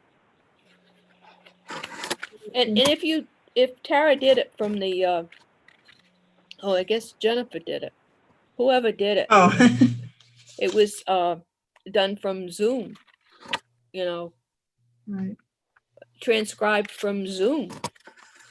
So Rosemary, are you making a motion to approve with those corrections? Yes. I would second that motion. Thank you, Stu. Okay. So Janice and Christine can't vote on this, don't vote on this one. Okay. What did I say? Christine, Janet, Janice. Okay. So I have Rosemary. Rosemary. Rosemary. Rosemary. We'll come back to you. Sue. Yes. Susan, yes. Dave. Yes. Rosemary? All right. All right. So I think, can 3 people approve the minutes? I think so, right? I don't think so. No? No. No. Okay. Well, I don't think they're, well, I don't, Oh, we only had 4 people present, so we're never going to get anybody to vote for it. We're never be able to approve them. I just got knocked off. There you are. Just say yes. What Just am say I yes. voting on? I got knocked off. You're voting on your own motion. Oh, I'm sorry. yeah, I think this is the question, Travis, that they had a joint workshop with the town council, but we advertised it as a workshop for the planning board and the town council in case there were planning board members that made a quorum, but there was no quorum present. So they're having a problem, you know, they don't want to vote. Right, so we can't approve the minutes. approve it because there's only 4 people present, so it's saying you could never approve it, which is crazy. We're approving notes. We're approving. Yes, that's what it is. It's notes. Notes. Because we didn't have a quorum. Well, then somebody has to approve it that wasn't there. You can't. And they can't do that. That makes sense. You can't vote. Yeah, that doesn't make, yeah, I agree. Doesn't make sense at all. So we'll never approve this? Usually we don't call this minutes. We call it a report on the meeting when we have a joint workshop. So How about notes of meeting? Pardon? How about notes of meeting rather than minutes of meeting? Yeah, I get rid of the term minutes because minutes raises the whole, open meeting law regulation issues, whereas notes on the meeting, it would be like a field, a site visit, notes on a site visit. So I think, that might satisfy any little issue. But we're not going to resolve that issue tonight. Would we eliminate the whole part where the town, if we call it special joint workshop with town council, would we include that the town council called their portion to order and then we just did a roll call? Yeah. Leave out the word of quorum. Delete absent a quorum. Get rid of that. I mean, that way we can have 4 people vote to approve it. People present. We accepted them. Yeah. Yeah. Actually, the notes even have to be voted on.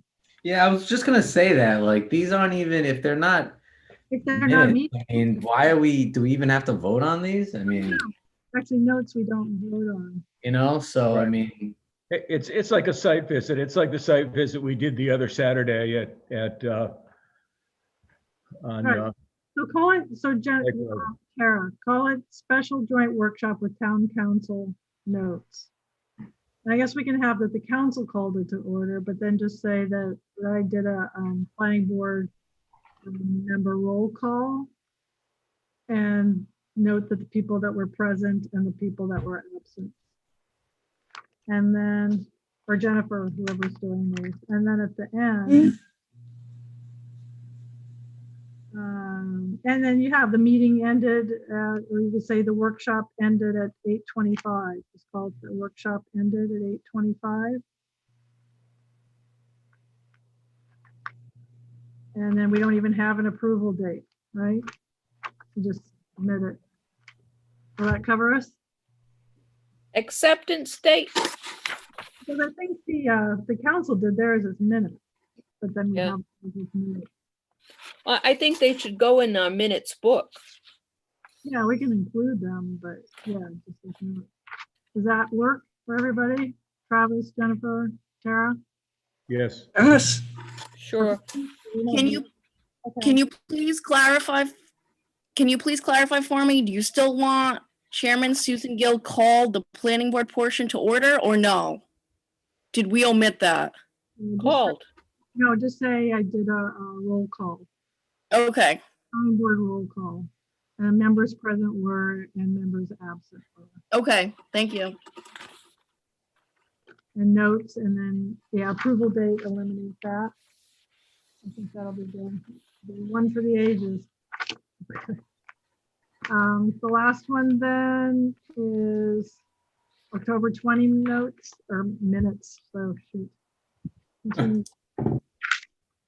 I found just one error, and that's under number 1, administrative officer report. The second sentence there reads the insignificant alteration permit application, etc. It wasn't an insignificant alteration permit application. It was an application to alter freshwater wetland, which is major, which is a major change. And that's based on the letter that Rydam sent to Mr. Chris Harkins on October 2, 2020, where they said the Office of Water Resources permitting section, et cetera, has completed its review of your application to alter a freshwater wetland. So that's the terminology they use when somebody is applying for a major, not an insignificant alteration. But I didn't find any other issues with the October 20 minutes. Susan, did you, or Rosemary, did you find anything? I had one thing, but Tara, are you clear then? So it'd be the application to alter the freshwater wetlands. Yeah, Yep. Okay. Yep. Got it. So I had on page 2, second paragraph on the bottom where it's Sylvie, so the Naughty Pine extension. So Mr. Hardy made a motion to release the surety to Sam Silva. It wasn't holding the $6,000. We were retaining the $6,000 for the street light account. I don't know, assume it went into the general fund or it went to the clerk or wherever it went, but we weren't holding those funds. They were going back to the town. Okay. I just went as the language was spoken in the meeting, but I'll add that if you want me to. Yeah, you can do that. I'd like to see the format coincide with our other format or other minutes so that we don't use as much paper and it conforms to the minute books. Maybe Tara, you can move your margins over to the left. It's hard to explain, but when you look at it, I've been mimicking the same format. If there's A, B, and C under a number, I indent them like that. well, But I understand. I think you should go back to the way we were doing it before so that it goes over and you take up less paper. You know, the consistency. Okay.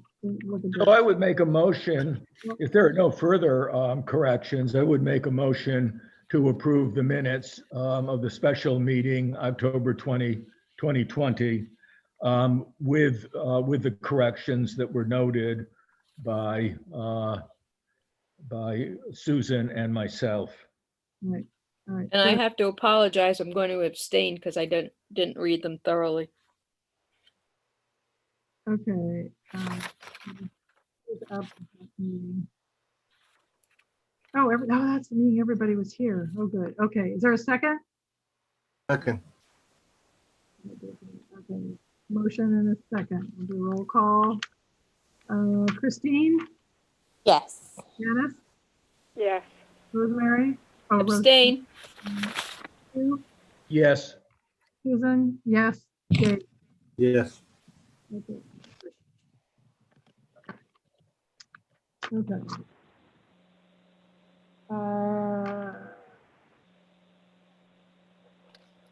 Solar panel decommission bond extension discussion and possible vote. The solar farm expires October 2021. Wingover Solar Farm expires February 18th, 2021. Do you have anything new on that? Otherwise, we'll postpone it to the next one.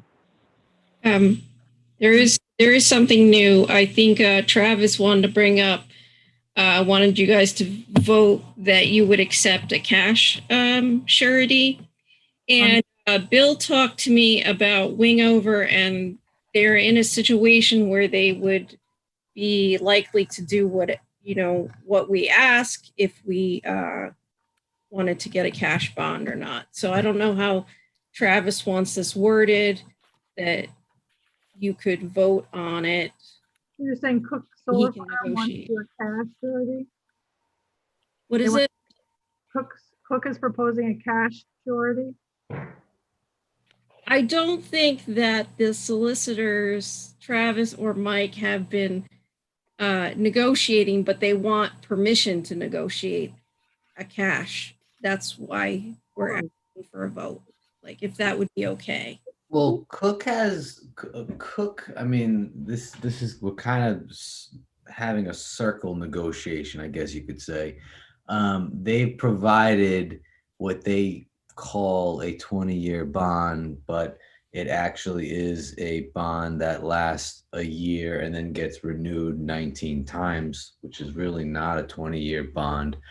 So, and this is kind of what we've done a couple of times on these meetings, but essentially we've come to the conclusion that we have to get either a actual 20-year bond that doesn't have 19 contingencies for 19 years, or a cash payment.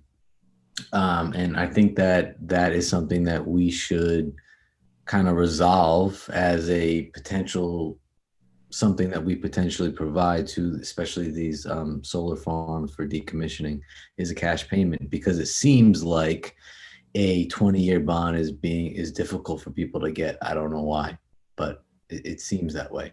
So Travis, are you asking us, asking the planning board to authorize you and Mike to negotiate? Yes, I think that'd be helpful. Okay, so can I make a motion then to, for the planning board to authorize our legal counsel to enter into discussions with the two solar farms that have been approved in town to clarify the cash and bond surety situation? Right, and I think that, to be clear, the motion would be also just to give us the authority to either provide a 20-year bond, which we all know the town is okay with, and also or a cash bond, which we'd be okay with as well, just to have the ability to do either or. Which okay, I amend my motion to include that specific language. Sure. Well, additionally, before we get this all tied up, two things. I don't think it should be a 20-year bond, because what if it goes 25 or 30 years? You're locking yourself into a time frame. It should be the lifetime of the solar operation rather than the time year. Or if it's cash, it should be they're going to want it to be an interest-bearing account. So I think you need to go negotiate on that point. Also. Yeah, absolutely. It would definitely be, then that, yes, for sure. It would go into an interest-bearing account. Yeah. All right. So those are my two. Travis, what would the value of it be? Well, so when I started with this spiel, it was on Cook. So Cook was 85, but I think every project changes based on what the project is. So Cook, I believe, was 85, 20 years. But Susan, that's a good point, and you're right that it all depends on the life of what the hardware is, which we don't know what it would be. It'd change every single project. So. But as far as Cook goes, we have 20 and 85. Those are the numbers we have, 85,000, 20 years. I think probably was 147 or something, somewhere around Something there. like that, yeah. I did write it down. Yeah, the farm you did okay, like 20 years, I believe. But that's a good point that maybe probably cash is probably the best thing to get from them. Yeah. If we can start getting cash. Because they're not exorbitant amounts. I mean, it's probably less than what they pay for some of their permits. So, and that's a better guarantee than a bond anyway. It's easier to track. And they've a lot of, the Cook applicants have given alternatives. They've mentioned an evergreen line of credit, which has been proposed as an alternative, and it be a 20-year life. But as we actually look into what an evergreen line of credit is, it ends up being something that gets reviewed every year for 19 years, and a payment is required, or the bank could in year 16 say they don't want to do it anymore, and then it's really not the security that we need. So that if it's similar to a line of credit, we've been burnt with them in the past.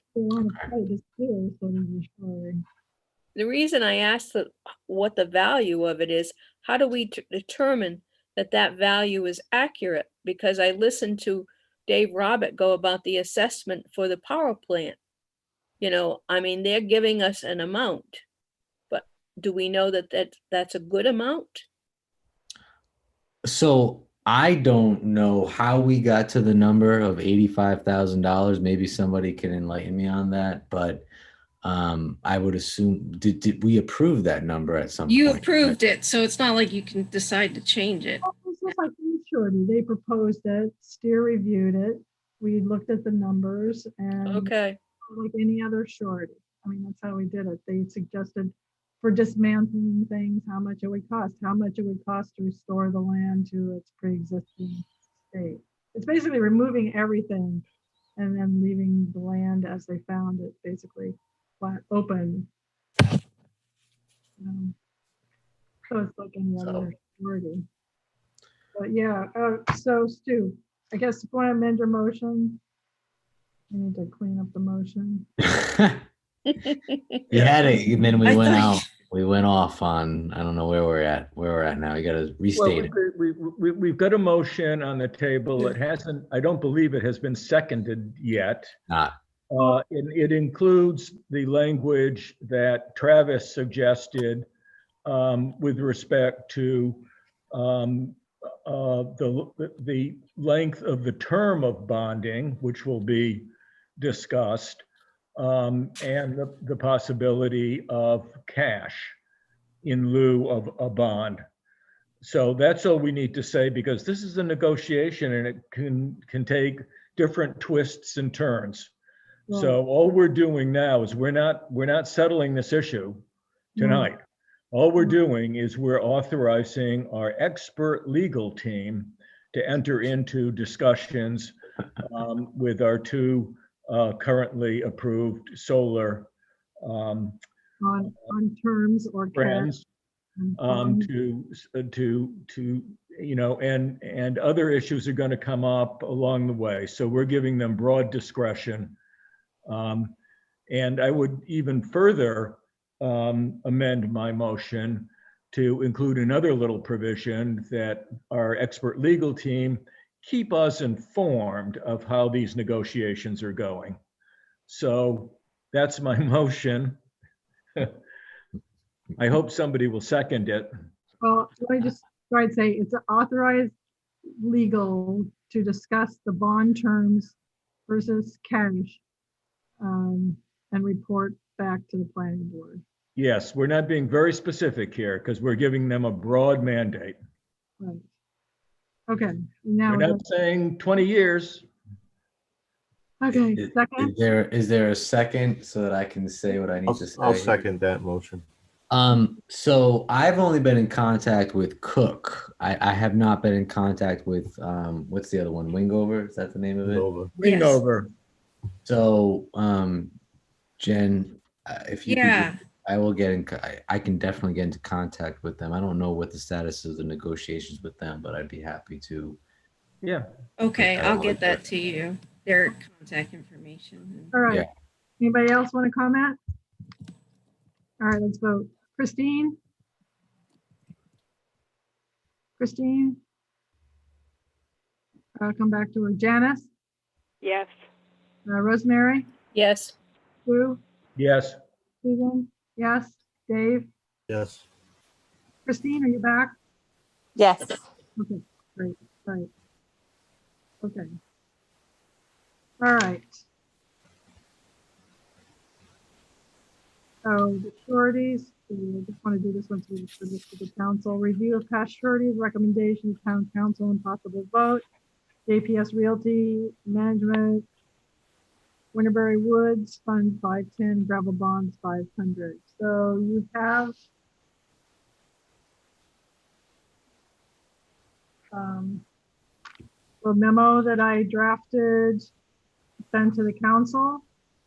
And I was including Rick's letter and the one we had from the last street committee to try and give some guidance to the council. And then put it on their put it in their basket. So does anybody have any comments on the memo? Any changes? Is it acceptable? Is it clear? I think it's fine, and I'll be happy to make a motion to authorize the chair to send the letter to town council on behalf of the planning board. Okay. Second that. May I ask something, Susan? No. Not to interfere with not to interfere with Stu's motion, but did you want to ask the town council a direct question or ask for specific direction? In other words, does it run the risk that they'll simply file this instead of possibly trying to come up with an HOA or direction on what steps should be taken to come up with an HOA? All should be in their court. But is it? I think Rick's asking, should we bring it up as an agenda item, either Rick or I? Or even whether it's an agenda item or not, but simply to it's a very nice letter and it cuts to all the points. My only question is, should there be a direct question in there to ask for some kind of action on the town council's part? Absolutely. So, what question would you like to ask them that would make them take action on it? Well, it'll come down to it. The question will be, if they don't act on it, the discussion would be, can you withdraw town services to them? I mean, that's the upshot. You're saying you've been providing town services. If they don't follow through on this and get this homeowners association done, then you can go down the path of withdrawing town services.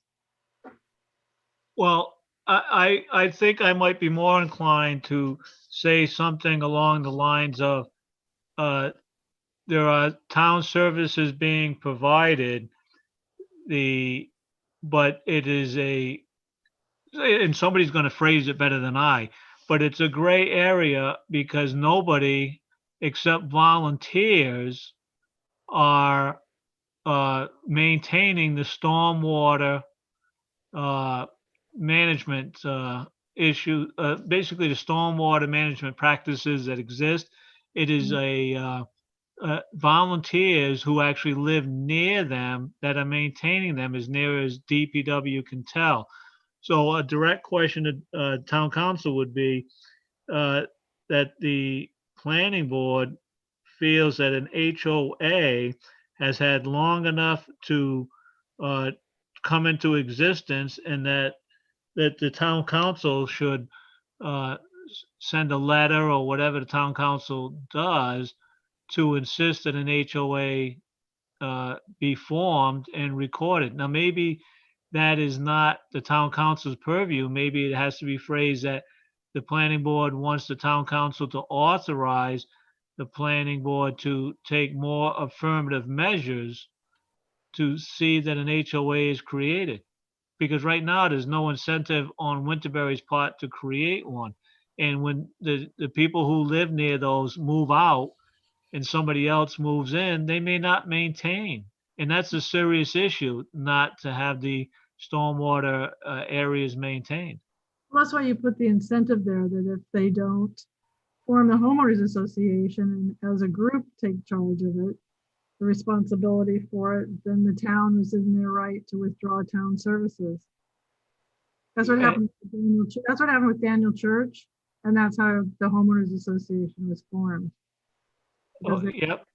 And it was messy, and people were not happy anyway that it happened, because they wanted services for their streets. So I mean, what we're trying to do here is just lay it out. And I think it would be better to try and get it on as an agenda item, so you could expand on it. Either, Jennifer or I could expand on it just to explain the position a little more, because I don't know if they're going to look at it and go, oh, okay. But, it's like you're going to have to push the ball a little bit and see if they'll take it then. But at our last meeting, when we talked about this, and Susan volunteered to draft some language to town council, we were thinking more in terms, I think, of kind of educating town council on the issue. And I think Susan's letter does a really good job of bringing town council, and keep in mind, we have some town councilors who are brand new to all of this, just bringing them a little bit up to speed. So I see this as maybe a two-step process, where the first thing we do is we send the letter off that Sue has drafted without further changes, and then follow it up later, because if our new town council folks are interested in this, they'll want to follow up on it. So let's at least do this tonight, and then see where this process takes us, because we're talking about a process. We're not going to solve anything tonight. It's a really tricky issue, and it's a political hot potato as well. So I would urge my colleagues to do what we discussed at our last meeting, and allow Susan to send this letter off to town council as sort of a land use 101 lesson in some of the issues that we're facing, and see where it takes us. Well, we're trying to release a surety, but I think it might help if we request it as an agenda item. I know they're going to probably want to put it on the consent agenda, but if we can push for it to be a consent, so there's some discussion about it, so they understand the problem. If they read the letter, they may not get it, the full scope. They're going to put it on consent agenda and just accept it. But they need to know what they need to do about it. And this is what they need. Can you get on the agenda, Susan? Can you ask to be on the agenda? Yeah, I'll fill out a form. I'll submit this with a form, and then say, don't let it put it on this consent agenda. Or if it's on the consent agenda, a member of the public has a right to pull an item off for discussion. It's on that's in there. You can always pull an item off. If it always usually looks like the council can do it, but it also Yeah. says too that a member of the public can pull an item off the consent agenda for discussion. So, yeah. All right, we'll do that. So Stu made a motion to forward this on to town council. Dave seconded it. Then more discussion, which is good. And I'll take a vote. We'll take a vote. We're ready. Christine? Yes. Janice? Yes. Rosemary? Yes. Sue? Yes. Susan? Yes. Dave? Yes. I'm trying to keep you guys awake by roll call. Sorry. Travel bonds, do we have any more news from Mike? No. Right, so we'll carry that one on. Travel bonds, Fund 500, we still don't have any word on that. Okay.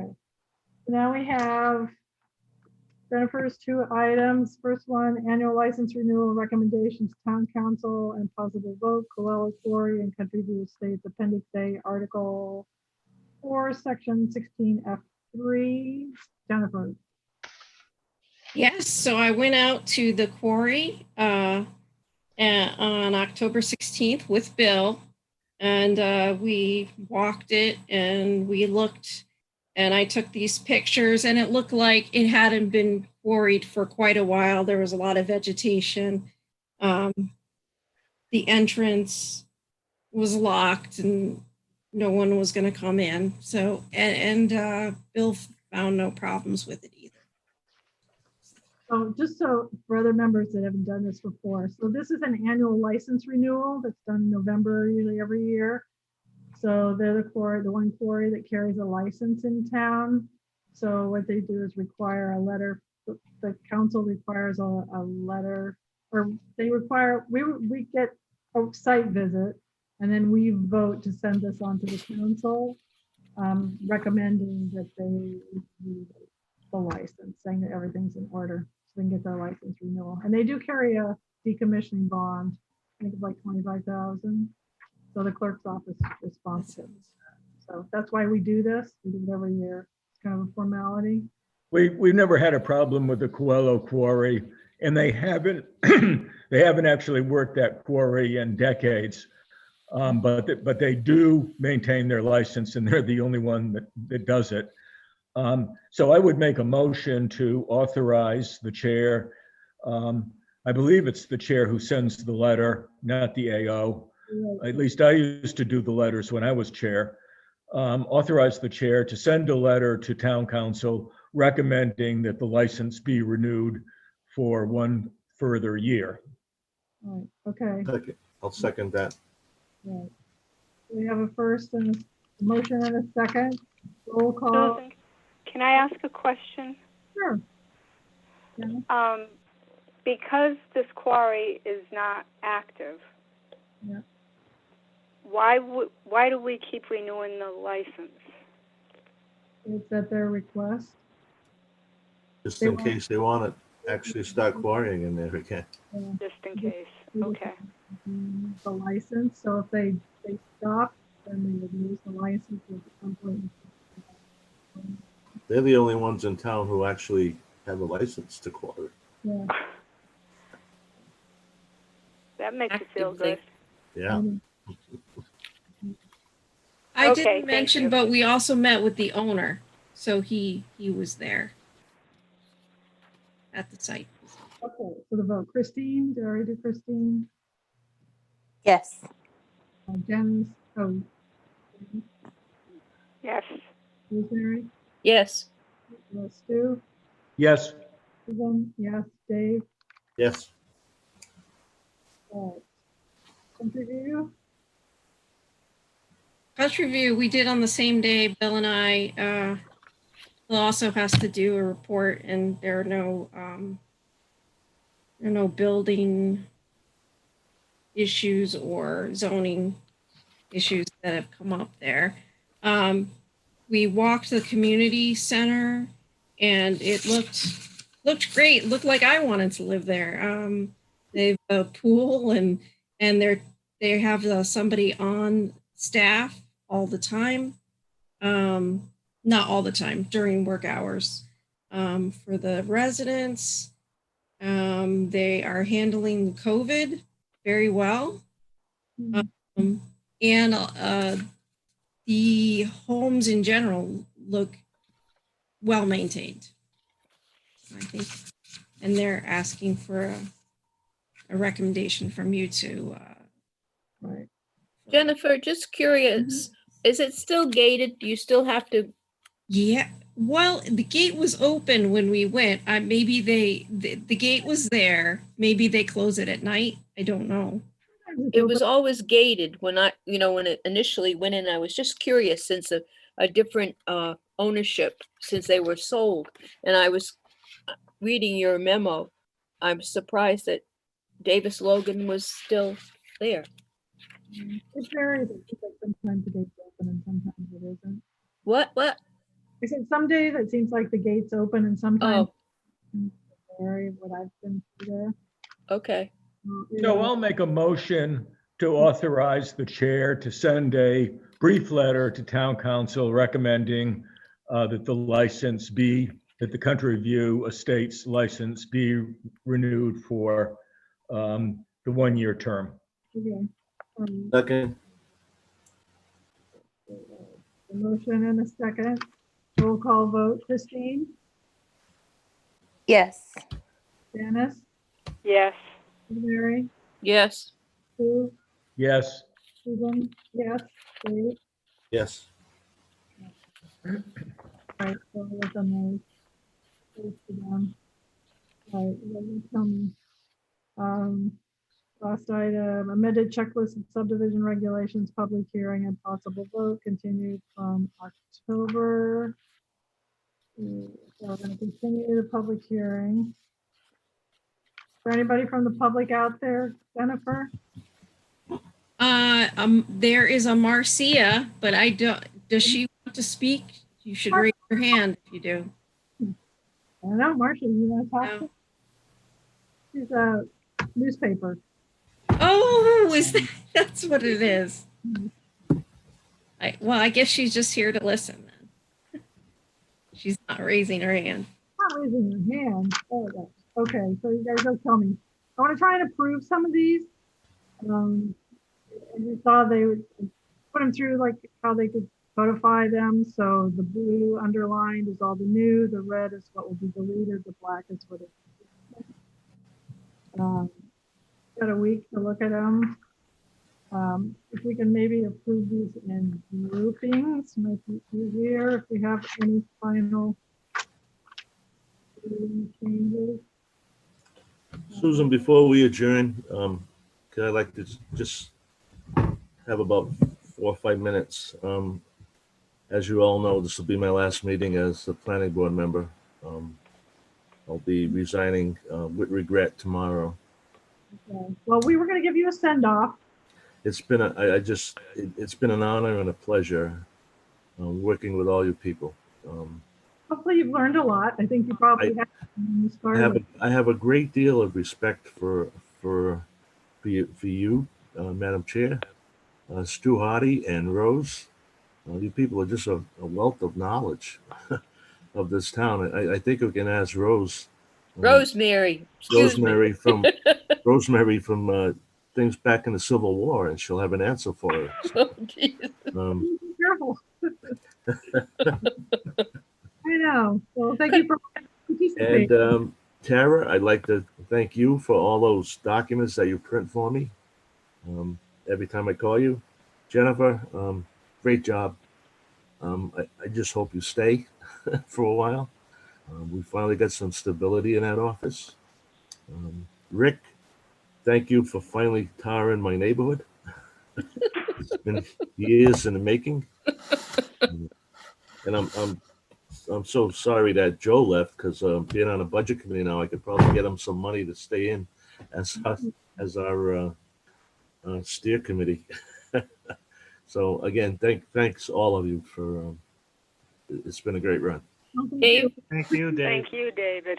David, can I ask you a favor? Sure. I tuned in late last night, But I think I heard somebody say that the votes won't be certified until like December 14th. Can you stay on until the December 1st You know meeting is what? over? If that's the case, I will. But don't submit your resignation letter. We may Well, you know need what? you. I'll check with Nancy tomorrow Okay, and I'll change the date. that would be great. Don't How's you it? think, Susan? Yeah, I mean, yeah, if you could stay another meeting if the ballots don't get certified, because they'd have to get certified and be sworn in before you officially. Correct, yes. We need you for a quorum. Yeah, me. And your input, so, Absolutely. yeah, Thank you. all good. All right, thanks for that. Okay, so, what was it? Oh, so the administrative, if we get to the script, so the administrative subdivision, the concept plan, and the site analysis. I think there aren't any changes to that. So if anybody has any little wording comments or any final suggestions, I'd like to call for a motion to approve attachments 1, 2, and 3. Anyone? I have to say something. Number 17, it's attachment 2. It says base flood elevation data. Yep. It's only used for flood plains. I guess they can write NA, but it's, I don't know. Well, a concept plan is before a minor or a major subdivision. Yes. So would they just 2 is identifying it if it's in a floodplain? They will identify if it's in floodplain. So a base flood elevation is usually only in a floodplain. So you'd be in a floodplain and you would have to say how far off like a building would need to be raised to be a lot above the crest of the water coming up. Right. So you don't need it unless you're in a floodplain. Yeah, so then they just put it on. Oh, I guess they'll just say NA. Okay. Yeah. I mean, that's a lot of things. If there's items that don't apply, they'll just put non-applicable rather than, I mean, trying to do this, I tried to cover for small projects and large projects. Then if you start eliminating stuff for small projects, then it's not there when you have a large project or a project that applies. It's easier, it's like for somebody to put NA than to try and add it in after the fact. So I'm just anticipating somebody calling me and saying, do I need to do this? So I can just say, well, you're not in a floodplain. In a floodplain, yeah, in concept. I mean, that's when they get to the minor or major subdivision, it still wouldn't apply, right? Right. Right. Okay. Yeah, and I think that's probably where you're going to have guide and applicants. If they go, look at all this stuff, you go, well, you put the ones that apply to your particular, application. And the other thing is like why they're so lengthy. I think it is so that we don't have, so everything is there, maybe not when you do the certificate of completeness, but by time we finish, before we get to the approval point, it creates a checklist so you know that either you have to have it or you don't. And if you don't have it, then, I think it's going to get overlooked. So like, now that you're the AO, that's fine. These things don't get missed. If you're not the AO, these things don't get missed. Okay. All right. So Susan, let me just briefly say that this whole process started a couple of years ago when Susan asked Rosemary and myself to join a little 3-person working group. The 3 of us have all been chair, and we have had a lot of it.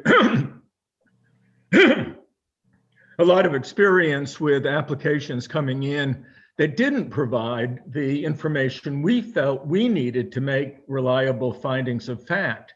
And So we went through this, and Susan has been wonderful in keeping this process transparent so that everybody on the planning board has been kept informed of all of the changes that have been made over time.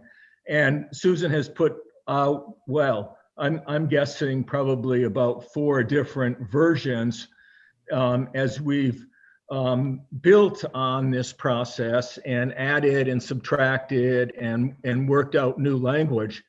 And at our very last meeting, we kind of wrapped it up, and we had a few outstanding issues, and Susan asked a couple of us to help her resolve those issues.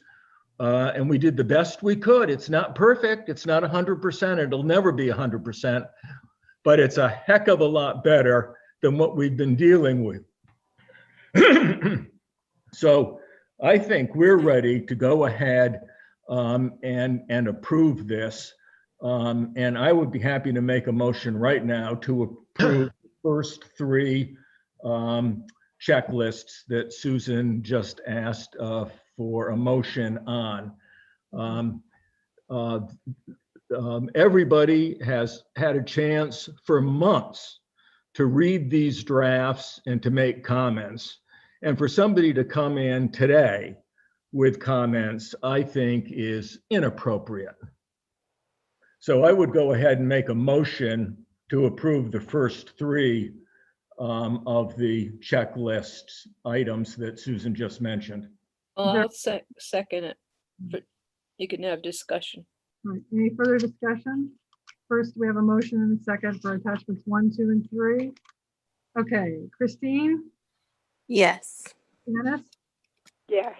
Rosemary? Yes. Sue? Yes. Susan? Yes. Dave? Dave? Yes. Okay. All right, so I'm not sure how many you want to do. You want to do the minor subdivision? I think the only last change was that I had was number 47. When I went through it with Jennifer again, because I wanted to try and get the environmental site assessment wording correct. So I think what we're going to do is wherever it is on other sets, it should just be written approval. So we're going to delete report and so it's just going to be written approval from DEM prior to preliminary plan approval of environmental site assessment phase 3 if required. So I think that was the thing on that one. And I don't think, is there any? I don't think I had any other things on the last one. So is anybody, if there's any typos, I mean, if anybody wants, I've got blurry-eyed looking at them. If there's any final typos, oh, Tara, you're good at that.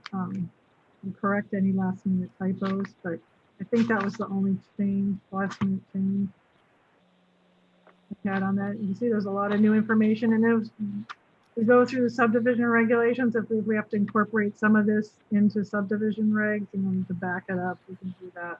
Then we'll try to go backwards, but I think we need to get these lined up better. So is there a motion to approve 4 and 5? So moved. Second. I just want to point out, I'm sorry, I know you're voting, but I wanted to point out that I mentioned to Sue that you're adding the phase 1, phase 2, and phase 3 and 36 months for the street lights. We just want to make sure when we do the regulations that you put them in the regulations. So right now they're just in the checklist. So we just want to. Right. Yeah, I looked at the regulations again. It said 18 months or longer. And I don't, that was existing language, the 36 months. And I think we discussed that even one night and people wanted to leave it at 36 months. I don't have a preference. But I think for now, we'll just leave it as it is. I think we got to that point where we said just leave it. So, yeah, but yeah, the environmental side assessment, we'll definitely add that into. You just want to, yeah. Okay, so any other comments? before we vote? All right, Christine? Yes. Dennis? Yes. Rosemary? Yes. Sue? Yes. Susan? Yes. Dave? Yes. Okay, now 6, 7, and 8 are the master plan. Which one? 8. What happened to 6? 6. We Four, just five, approved six. it. 4 and Okay. 5 are minor. Attachments 6, 7, and 8 are the master plan stages. Believe me, I know these numbers. I know these numbers now. Can't remember. I think there was just the one in. Oh yeah. So it'll be the same thing in the preliminary plan, attachment 7, item 38. It'll just be removing the report in from the environmental site assessment. Phase 3. I think there was anything else. And that's the thing, is master plans will always go for site analysis. So that's why a lot of that initial stuff was able to be deleted because it'll be in the site analysis. Okay. I think that was the only last change they had. 6, 7, and 8. And 8. So is there a motion? I want to approve them all tonight. Oh boy. Yes, I think so. It's only been 8 months. Yes. So, okay, and I want to get these in place for these applications that are coming in. So is there a motion? I will move the approval of attachments 6, 7, and 8, which are the 3 master plan checklists. All right, second? Who's gonna Second. Okay, any further discussion? Comment? All right, so I'll make that last change. All right, so Christine, voting, Christine? Yep. Janice? Yes. Rosemary? Yes. Sue? Yes. Susan? Yes. Dave? Yes. Okay, now we have, okay, 9 is development plan review. 10 was the as-built.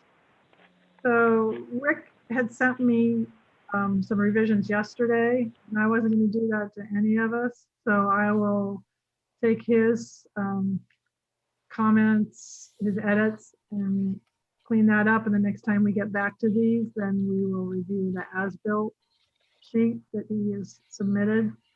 Appreciate your input, because I figured Rick knows what he wants to see on an as-built. So anyway, all right, so we have 9, 11, oh, let's do them all, 13 and 14. So 9 is the site design, 11 is just the application cover sheet, 13 is the environmental review statement, and 14 is the comprehensive permit. I can't remember, I think in 1 or 2 of them, it was again changing that environmental site assessment. Yeah, so it's number 47 and attachment 9. I need to change that. And I know that one was difficult because it goes with a master, if it goes with a major land development, it's kind of a sort of a supplement, but then you also had to draft it as if it's a standalone, like what we did for Cheese Wheel.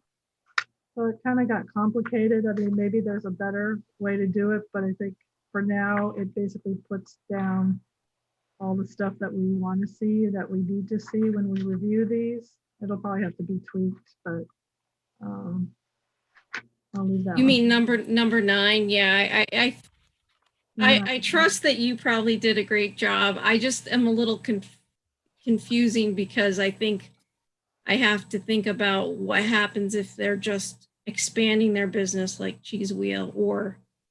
Well, that's why I had that first master plan, but. Well, that's why I had it under proposed. I designated if complete items. I didn't understand your designations. But maybe you can just explain them to me. Oh, all right. Yeah. So I just didn't yeah. Okay. All right. Seemed like it was saying the same thing to me, but. I think so. I mean, yeah, you need to understand it because you have to explain it to them. Yeah. Yeah. All right. And I tried to make sense. Hopefully it does. Maybe it doesn't. All right. And Maybe it makes sense. And attachment 11 is just the application cover sheet that'll go with every application. Number 13 is environmental review statements. So you see all the blue is all the stuff that we always ask for that's never been outlined that it has to be there. And that's the one where my numbering got off. I was really sad about that. So I'll fix the numbering. Number 22, I have 2 number 22s. Very sad to see that. And it didn't automatically correct all the way down. I don't know why. Oh, and again, number 51 is the written report and approval for the assessment phase 3. So I'll delete that. And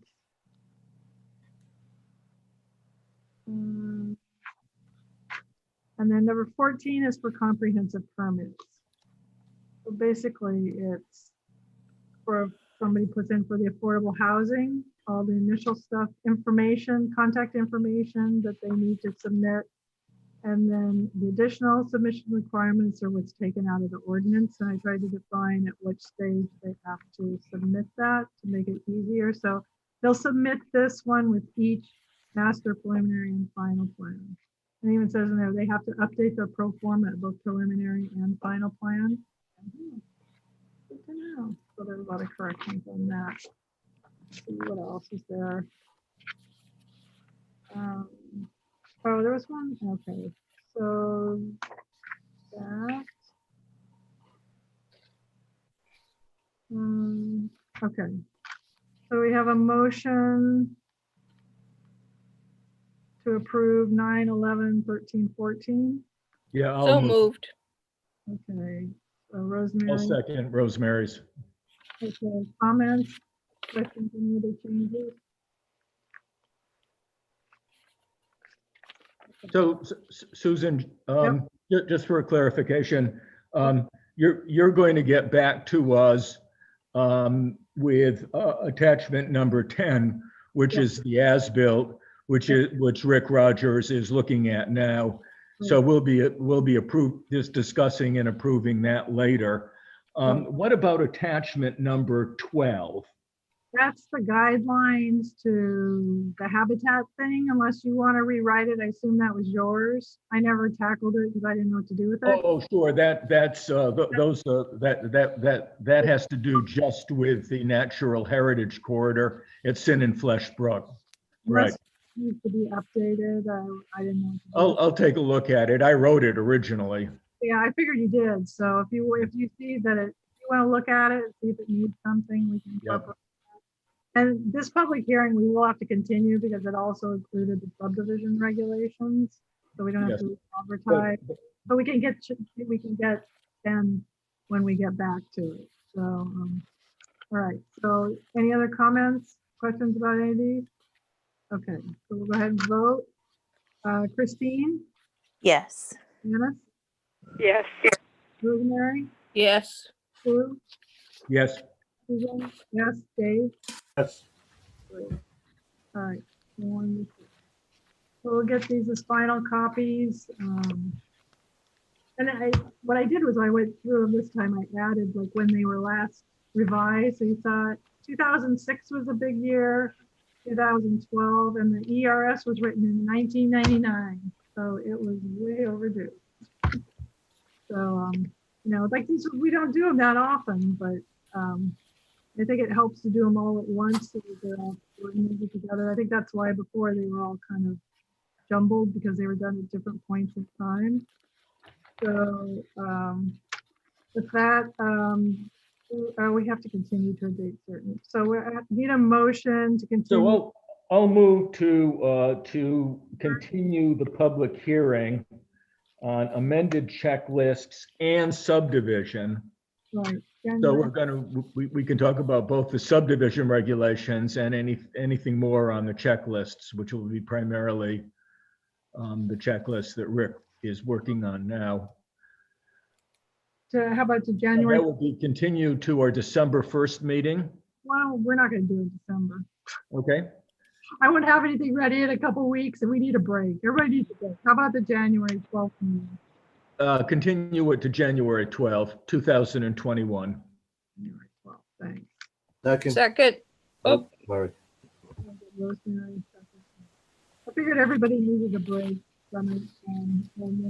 And now we can go back and look at these checklists and see what else we need to incorporate into the subdivision regulations to make it more complete as well. So I think that'll be useful. And also, we need to advertise for cistern, because I know fire marshal wanted to do some of Yes. the cistern. Yeah. That has to be advertised as well, so was included. Okay, so we have a motion to continue this to the January 12 meeting, the public hearing. Oh, I didn't ask, is there everybody from the public? No, just. Okay, all right, so continuing the public hearing. Christine? Yes. Janice? Yes. Rosemary? yes. Sue? Yes. Susan? Yes. Dave? Yes. Excellent. We did it. Hey. All right, you guys have been great. Thank you. Excellent job, Susan. Thank you. Thank you.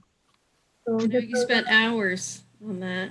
Hours. Dave to post on the website. I think maybe this weekend I'll be able to do that because I have them in the computer here. So our next meeting is, anybody else have anything else? Sarah, anything? So it said, if anybody gets anything more submitted, next week's the deadline because our next meeting is. I'll tell you, we just got a concept plan for Seconic nursing home. Oh, that edition. December 1st, just to let you know. Oh, it's a concept plan, okay. So, yeah, so basically it's 3 weeks with the Thanksgiving week in between, so it's not a whole lot of time to get stuff done, so. I don't remember what we're continuing to December 1st. And storage, oh yeah. Okay. 9. Okay, do we have a motion to adjourn? I'll make a privileged motion to adjourn it at 10:58. Second. Okay, well done. Thank you, everybody. Thank you, Dave. Night all. Thank you.